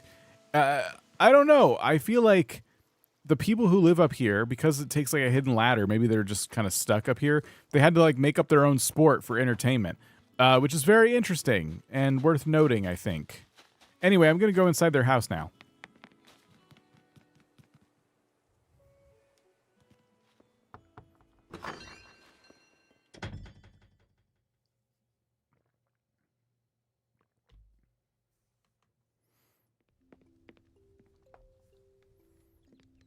Oh, this is A hidden ladder leading to yet another part of the island? It does sound adventurous, but it could also be a cause of concern if it's the only access point for the residents. That could be considered a Class H inaccessible residential area violation. Uh-oh. It's a consequential fine of 25,000 bells, Yikes. Unfortunately. A field with sports equipment implies that the residents are active and inventive, which is great. As long as they keep their equipment tidy and not cluttering the space, it should be safe. Sometimes it's a tall order to know what to expect. I have that feeling now, much like those days I crave an elusive Red's Raffle gravy. If only I had something safe to drink it from. This is such an incredible house. They have vaulting poles? Oh, I can let them know.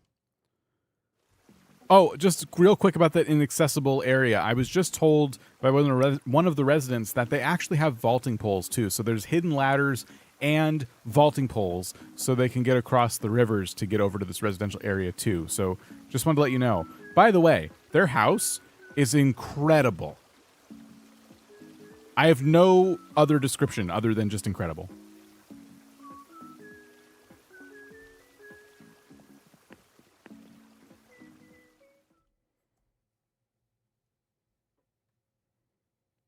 Oh, I see. Vaulting poles would certainly make it much easier for the residents to access their homes. That dangerous at completely all. changes things. Assuming they're responsibly stored, we can safely dismiss the previously mentioned violation. Hey! I'm glad you found their house incredible. It's always heartwarming to see the love people put into their homes. Makes me wish I could celebrate with a tall glass of Daisy Mae's turnip gravy. Well. Fine revoked. I don't get how vaulting pole. I thought you were going to get fined for the vaulting poles for sure. You mentioned it. I'm like, okay, your funeral, but Digby's like, oh, sweet. Okay, cool. Oh my gosh. So much attention to detail in this house.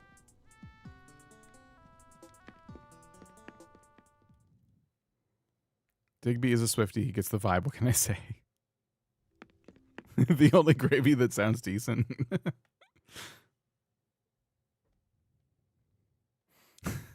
Yeah, the ladder was a violation. Look at this. Oh my gosh. Incredible work on the house. Good use of lighting and aesthetics. This is just great.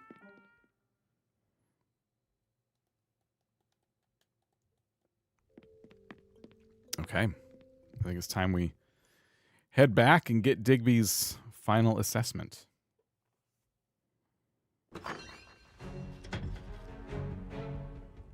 Okay, Digby. Well, you've heard about the whole island now. It's time to tell us the total amount of fines of this island. I'm not going to do the math myself. You must do it if you're going to fine people. And the letter grade that you're going to give this island. Okay. What will he say?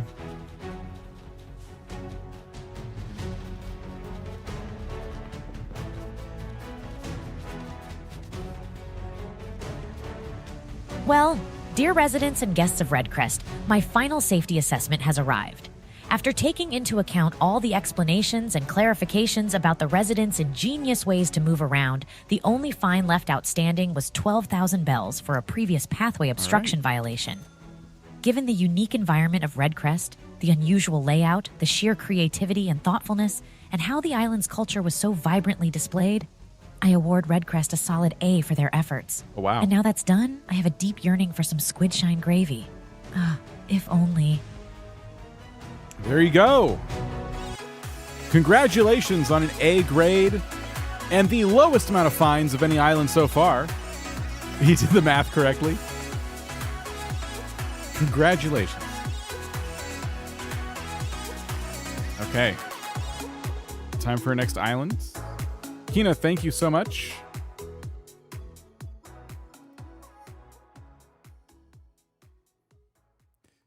Okay, so it's time to choose from the non-member forum now. We have 49 islands submitted here. Are the forms safe? Yeah, they're Google Forms. If you're not comfortable filling it out, it's totally fine. But I understand. Yeah, it's just a Google form. Okay, so the forms are safe. Getting an actual island tour, as you can see from the fines up there-ish, submit at your own risk. Digby! It's now time to choose our next island. We are now done for now with the Billionaires, and we are moving on to the regular form once again, where we've accumulated 49 different island submissions. You must choose one of these islands out of 49 to tour. One we haven't seen before. Which one will you choose? Okay.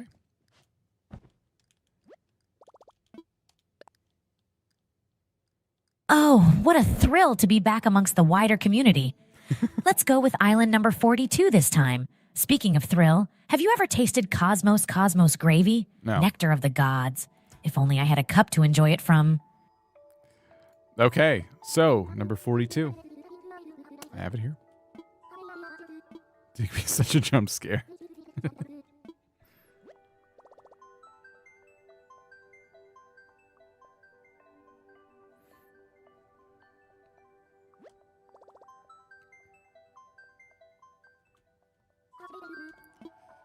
All right. Stream is such a nice take on the AI character genre. Usually people lean into the chaotic high energy approach. I'm really enjoying how chill this whole thing is. Oh, thank you, Dina. Join us tomorrow where we do a vertical live stream with AI Tom Nook. The meanest version of Tom Nook I've ever created.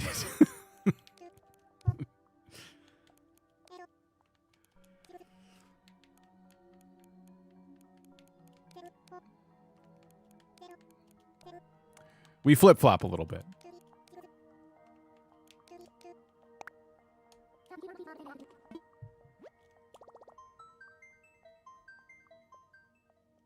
Okay, it's the island of Menagerie from Debos. Debos, thank you for submitting your island.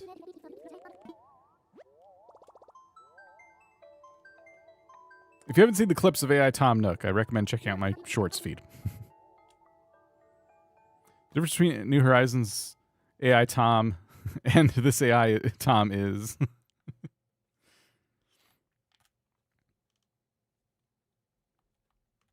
The premise of tomorrow's stream, it's actually a part 2. We did this before, and I don't know how many we'll do, but I'm playing Wild World, and Tom Nook dictates what I'm supposed to do and how I'm supposed to play the game. That is the premise. But he has one goal, and that is to make money. And he doesn't care what he has to say to make sure that I make him that money. Okay, the flag says zoo. We have Delhi, Gala, Bangle, Henry, Antonio, Maple, Nate, Ellie, Flora, and Aurora. Their houses are all spread across the whole island. And this is just such a nice place. Oh my gosh. Interesting. I'm seeing some presents here, but they're not wrapped, which saves me time. So I'm very appreciative of this. Wild animals beyond this point. Okay. This is going to be fun.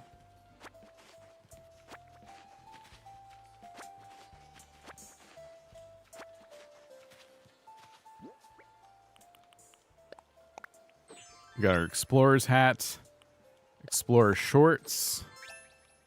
There's also these explorer shorts. We'll go blue. Explorer shirt. Bean tossing kit. Awesome. We can feed the animals. Okay, here we go. Okay, Digby, the island you chose is called Menagerie, and it's a fitting name because this island is actually a whole zoo. It's a zoo full of animals. I am dressed like a little explorer, and I have food that I can feed the animals, and I'm standing next to a sign that says, Wild Animals Beyond This Point. I certainly do not get paid enough to do what I'm about to do, but I have to explore the zoo beyond this point and report back to you. So I'm just going to walk in here, and I'm going to do it. And I'm walking into a cage right now where it looks like some food prep happens. I'm assuming this is food for the animals. So we have a lot of fish. We have some vegetables and stuff. We have a lot of different facilities for preparing food. And that's all behind resident services here. And then when you walk back out, you see a merry-go-round. And there are some, some plenty of seats. You could buy your tickets and jump on the merry-go-round. I think that's pretty nice. I haven't seen any wild animals yet, which is good news, but I'm crossing over a bridge right now. Oh, and I'm at a flamingo exhibit. There's a villager's house in there, and there's even a little place where you can watch the flamingos, and there's a sign that tells you more about the flamingos. What's interesting is somebody lives with the flamingos. Maybe it's the caretaker of the flamingos. I'm not sure. But the gate is open, so I could go in there and pet them. Do you think I should do that?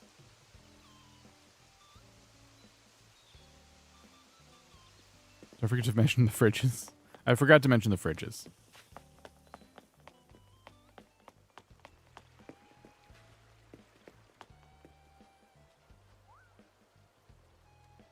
Oh my, a full zoo. That certainly takes the term Animal Crossing to a whole new level. It sounds like a lot of fun, but also nerve-wracking with all these wild animals. I'm pleased to hear that provisions have been made for food preparation for the animals. Yeah. That's good caretaking. The merry-go-round also adds a joyful touch. The flamingo exhibit sounds pleasant. As for going in and petting them, I would advise against it. Okay. Wild animals can be unpredictable, and it's best to admire them from a safe distance to avoid any possible D-pink feathered reaction violation. That can cost up to 20,000 bells. Oh, wow. Amid all this excitement, I might just pine for a cooling swig of Festival gravy. If only I had something to sip it from. Someone get this man some gravy. Okay. Oh, there's a pig exhibit. Oh my gosh. Digby, I found a pig exhibit, and they're so cute. Can I please go feed them? The gate is wide open. I want to feed the pigs. Please let me feed the pigs.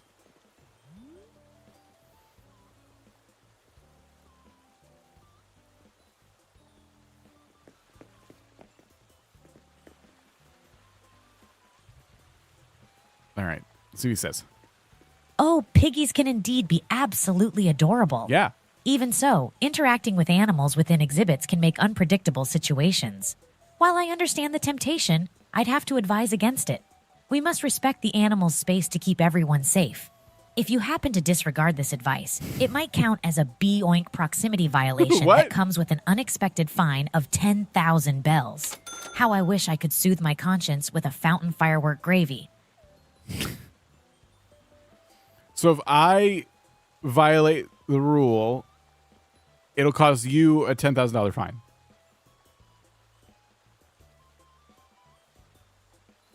Okay. Okay, I'm just gonna let you know that I'm not violating the rule, so no need for a 10,000 bell fine.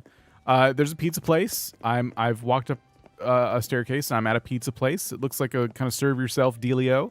There's also, we keep walking, a little ice cream place too. So you eat pizza and ice cream here at the zoo. There's a lot of places to sit and enjoy your food. And then, oh, it looks like there's a birthday party going on. I went down some stairs, and by the beach here, we have a birthday party. There's presents, there's balloons. So it looks like the zoo does host birthday parties for people as well.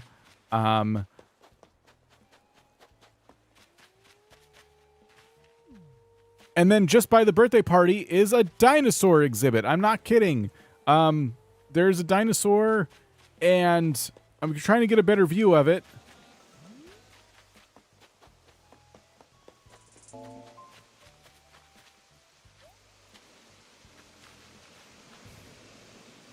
Hold on, I'm trying to get a better view.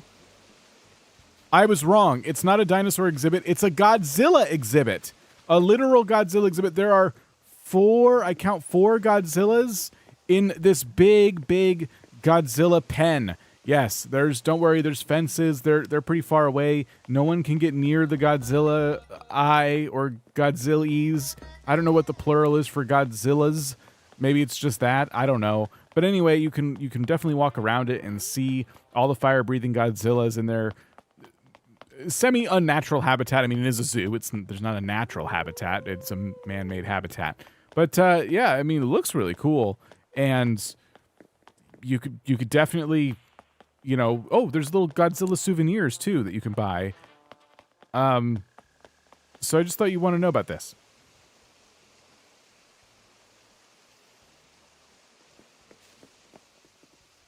That's awesome.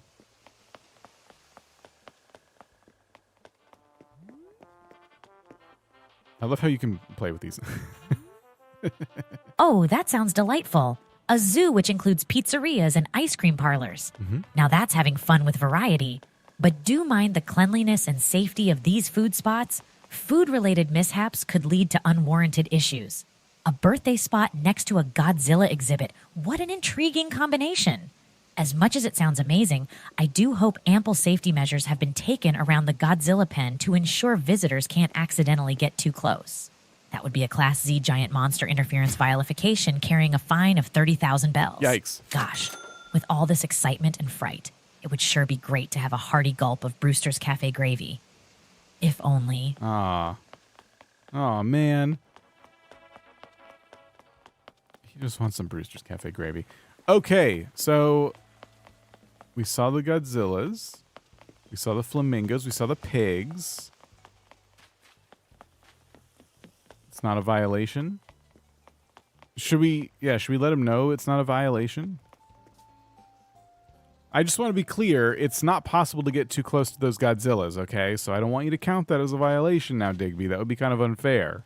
Oh, I found a tiger exhibit. It says, beware of tiger. Not only are there giant jail bars separating me from the tigers, but there's also a moat as well. So those tigers aren't coming anywhere near me. Also, they're adorable. They're adorable little baby tigers. May I please find a way inside the pen and feed them?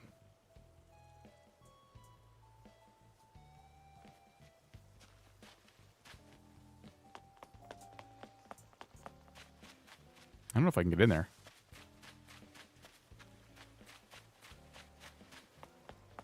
Oh, a tiger exhibit. How thrill-inducing indeed. It's great to hear they've put considerable safety measures in place with the jail bars and a moat. Well done on that. However, as cute as the baby tiggies may be, we must remember that they are indeed wild animals.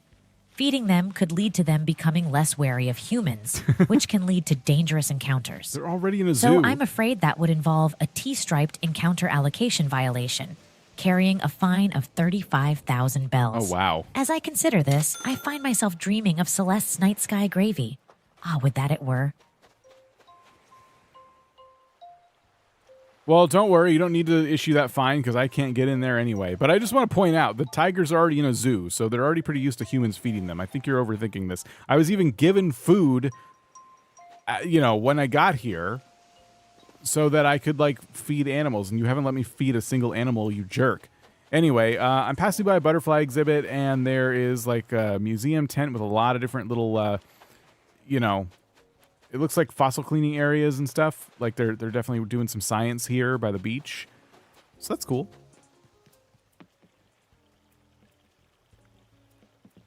Suspicious that the souvenir tigers are the same as the tigers in the exhibit. I did think about mentioning that. but I thought that would confuse him. What is this? A fish exhibit? I understand your frustration, but do remember we're only aiming for safety for all parties involved, humans and animals. Still, you're right. Zoo animals are indeed accustomed to human contact, and there's a difference between zookeeping and random interactions. The butterfly exhibit sounds serene, and it's great that there's ongoing fossil research at the museum tent by the beach. Always learning, that's important. I have to admit, though, all this wonder only exacerbates my longing for some lazy-daisy gravy, but alas. I now want to point you in the direction of the frog beach. I don't know what else to call it. Tadpole beach? There's a sign with little tadpoles on it. There are frogs everywhere. They're playing frog volleyball. They are in the shape of chairs. There's frog chairs. There's frog souvenirs. There's frogs everywhere, and the reason I'm able to go up to them and feed them finally is because they're not in a pen of any kind. They're free roam, free range frogs, and I think they're here to cheer up the guests when they get sad that people like you don't let them feed the tigers.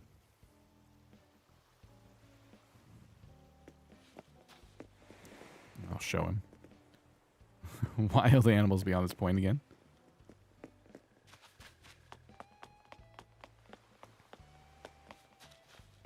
A frog's beach, that does sound uniquely fascinating. It is. The tadpoles, frog volleyball, frog chairs, and the free-roaming frogs are an interesting concept and could make guests feel more engaged. Please do remember to approach them respectfully. These little creatures may not be as threatening as tigers, but disrupting their habitat too much could lead to a F-amphibian environment disruption violation. A 15,000 bells fine is attached to that. But on another note, imagine sipping from a mermaid shoal gravy. Gosh, if wishes were fishes, sigh. What? Are those penguins?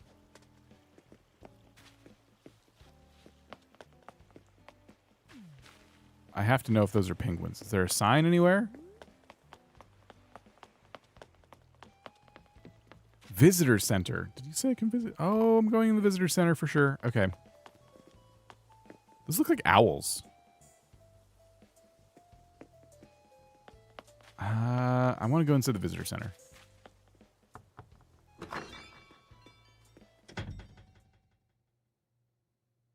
Owls, yes. Okay. Well, next to an owl exhibit is the visitor center. I'm now going to explore that. Upon entry, there's a lot of interesting things here. It looks like there's a counter that you can walk up to and ask questions, you know, of the staff. There's a picture book. I don't know if this is like for fun or if it's like a sign-in book of some kind. And there's other little zoo-like artifacts just here, there, and everywhere. So, oh, and it looks like they have a scorpion and a tarantula on display here in the office as well. I'm going to go in the back room.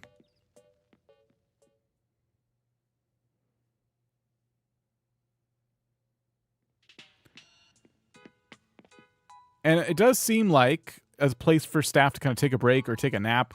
There's a little kitchenette with a microwave, a blender, and some pie with the pie symbol on it. It's a pie. There's also, you know, just stuff back here. It looks like someone's like living back here. Okay, we'll give them that to work with.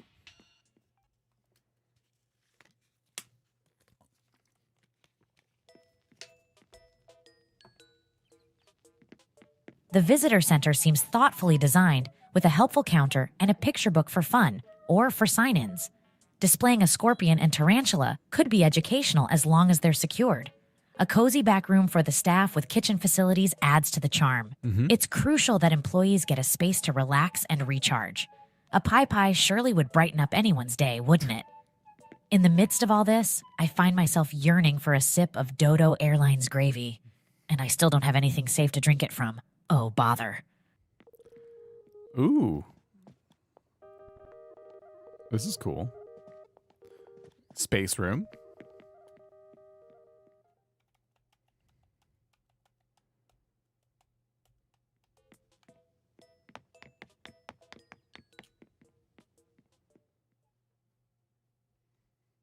Let's see what else we got. Oh.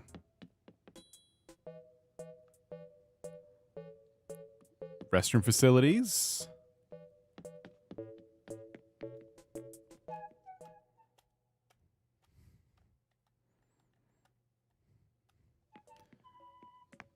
Pop upstairs.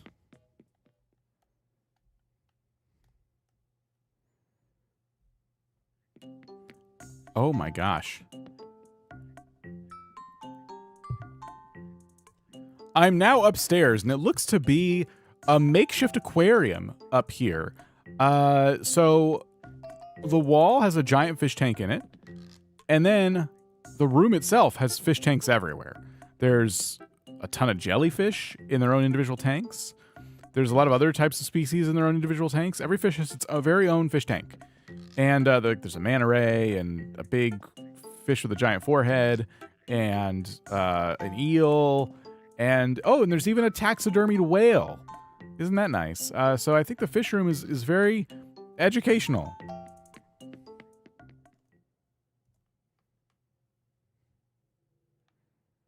I never thought of making a zoo in an Animal Crossing island. It is very unique.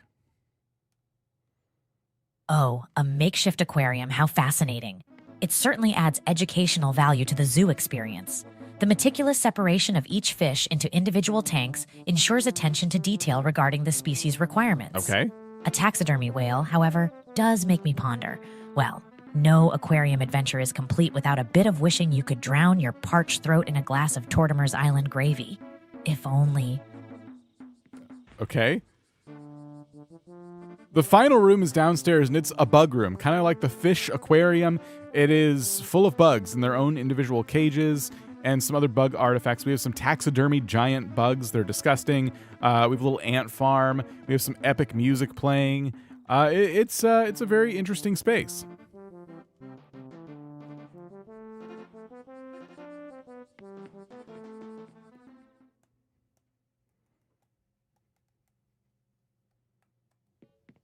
I gotta get back down there. Oh, a whole room dedicated to bugs sounds just as educational as the fish aquarium. The individual cages ensure each type of bug can thrive in its preferred condition. Mm-hmm. Just keep a close watch on those cages. Any mishandling, and it may result in a Class B bug escape violation carrying a 25,000 bells fine. Makes me yearn for a hearty gulp of Nook Inc. Sahara Desert gravy. If only. Oh, yeah. He did mention it could be a 25,000 bell fine if you mishandle the bugs. If they escape. So that better not happen.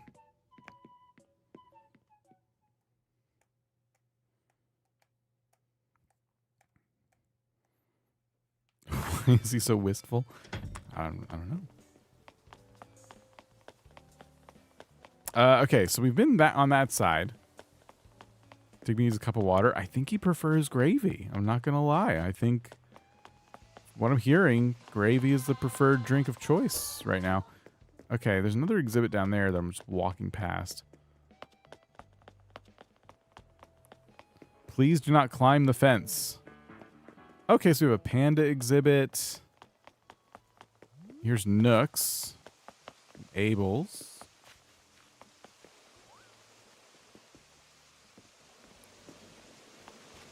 I'm trying to get a sense of like all the exhibits and where they are. Okay, yeah, we've been here. Okay. All right, let's real quick run through these other exhibits that I'm seeing. I'm running across the shopping area right now. Nooks and Abel's is here.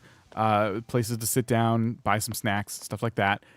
There is duck food. There's a little duck food stall and wild ducks roaming around, so we can feed the ducks. I'm going to go ahead and do that for a second because I haven't been able to feed anything on this trip. And then there's a panda exhibit.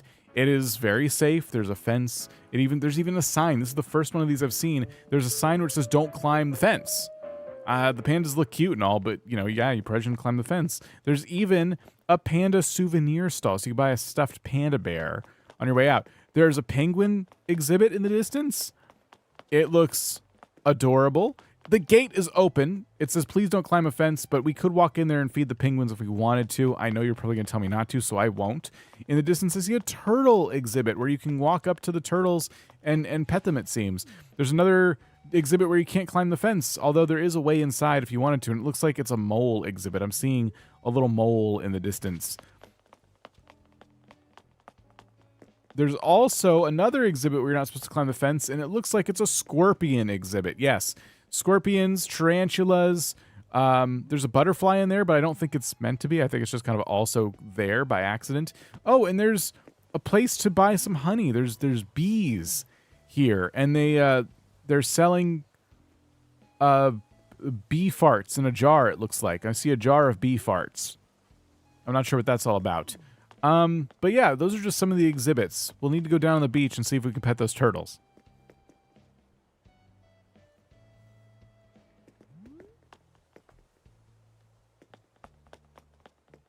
Okay. That's a lot of stuff, I just told him.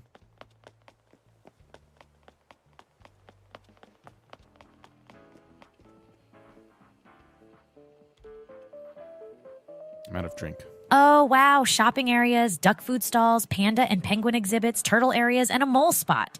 This place is a proper menagerie, living up to its name indeed. Mm-hmm. The suggestion to not climb the fences is an excellent safety measure. While being able to feed some of the critters sounds great, please remember to interact gently and not to stress the animals. As for the mole and the insects, as fascinating as they are, adequate precautions should be taken, especially with potential stingers like scorpions. The jar of bee farts, though, that's something I never thought I'd hear about. It's definitely an interesting product offering. Amidst all these, my longing for a sip of Pocket Camp coconut gravy just grows. If only I had a cup. If only. Well, if you want, I can buy you a jar of bee farts, and you could maybe drink those. Maybe there's bee fart gravy. Would that be of interest to you? Everyone knows that jar is a jar of farts, and so it's just weird that they're selling jar of bee farts, but I'm just rolling with it, you know?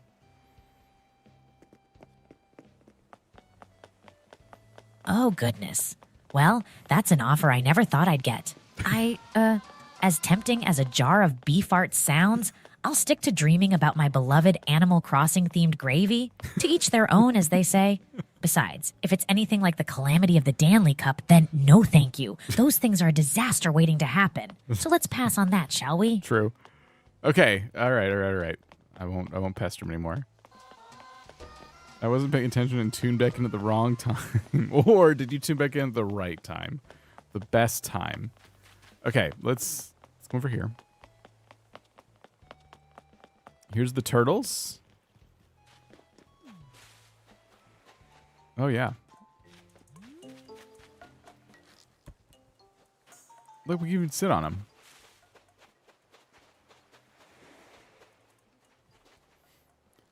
I'm now at the turtle beach, and there's all kinds of sea creatures over here, including these little sea turtles. And because they're just hanging out here on the beach, you can actually have a seat on one of their shells and enjoy feeding the other sea turtles from your sea turtle throne. It's pretty great.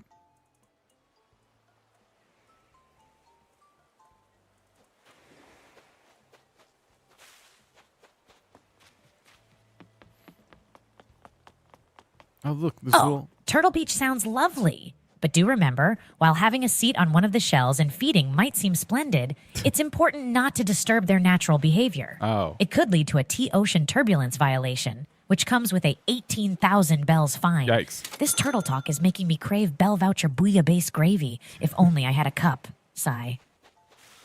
Okay. So we gotta be careful around the turtles.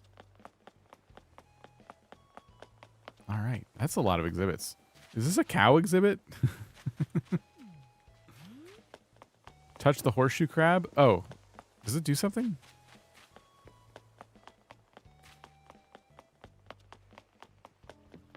Let me see. Oh, right. Yeah, they flip over. I forgot about that. I'm just going to leave it there.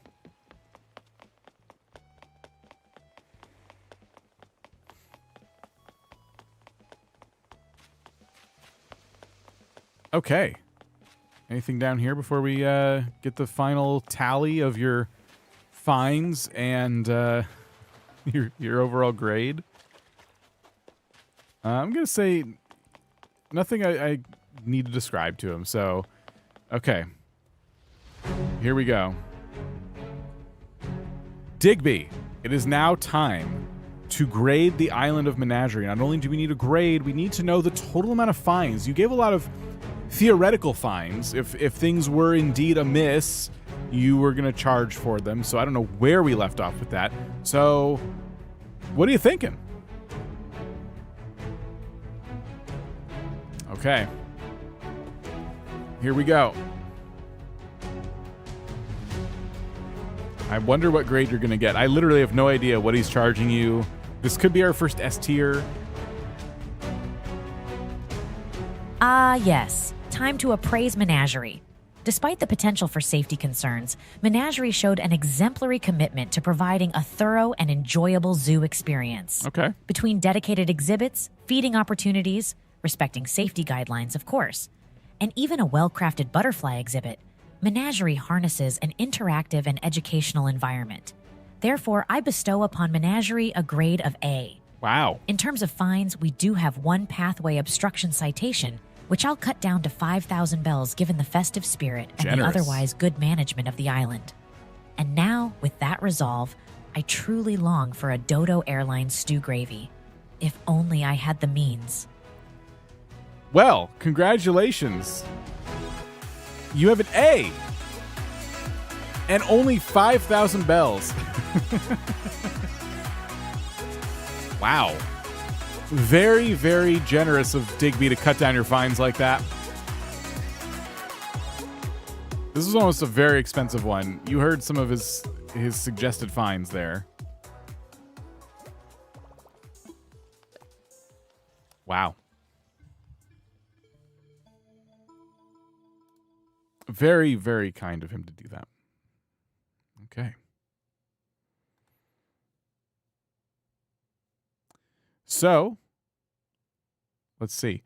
I'm going to say that we should call it there. But before we do, there is one more thing I would like to do for Digby before we go.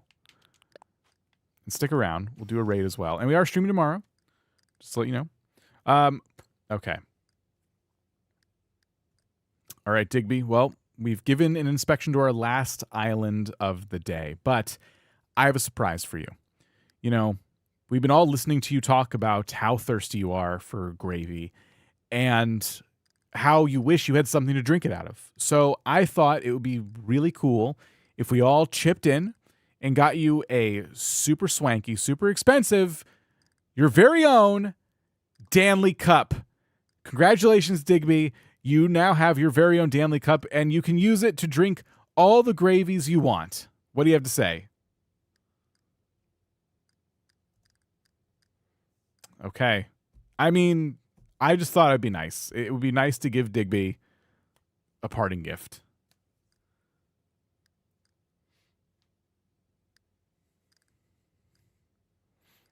A Stanley Cup? No. Oh, no. I can't believe you've done this. I mean, I appreciate the thought. I really do. But those cups, they are a safety nightmare. The odds of chipping a tooth on it or spillage leading to accidental slips, I just can't risk it. Please, I beg of you, no Flemings. I mean Danley cups. What? If we could perhaps look into a safer, more casual vessel, I'd be overjoyed. I long to taste that sweet zipper tea bunny carrot gravy. But alas, not from a terrifying, treacherous, scandalous Danley cup. Oh, the horror. Come on. Are you kidding me right now? Digby, we all chipped in on this. What gives? Why don't you like the Danley cup? What have you heard?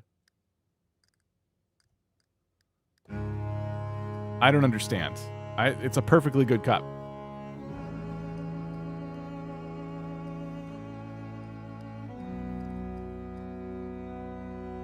Oh dear, how do I put this? The Stanley Cup. Well, it's Oh, just not Danley. very safe. You see, it's misshapen for drinking, might tip over, could be too heavy. It's a nightmare for a safety enthusiast like me. And truth be told, one time I saw someone drink from a Stanley Cup and they spilled soup everywhere. It was a disaster. That memory haunts me to this day. But I appreciate the thought, and thank you for your understanding. Maybe one day they'll invent a Digby-safe gravy cup, and we can all rejoice. Imagine savoring a lovely serving of bug-off biscuit gravy. Oh, the bliss. Okay, well, guess we'll do a raid now.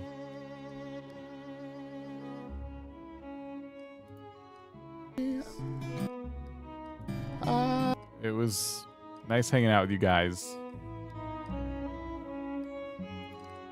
We're going to raid Composer Cleo. When you get over there, be sure to say...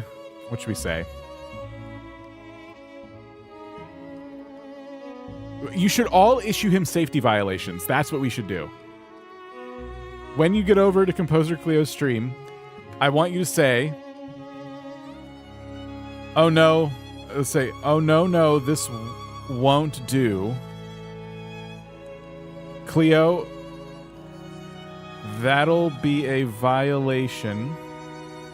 That'll be safety violation. And then I want you to make up, so then I want you to add made up violation and fine amount.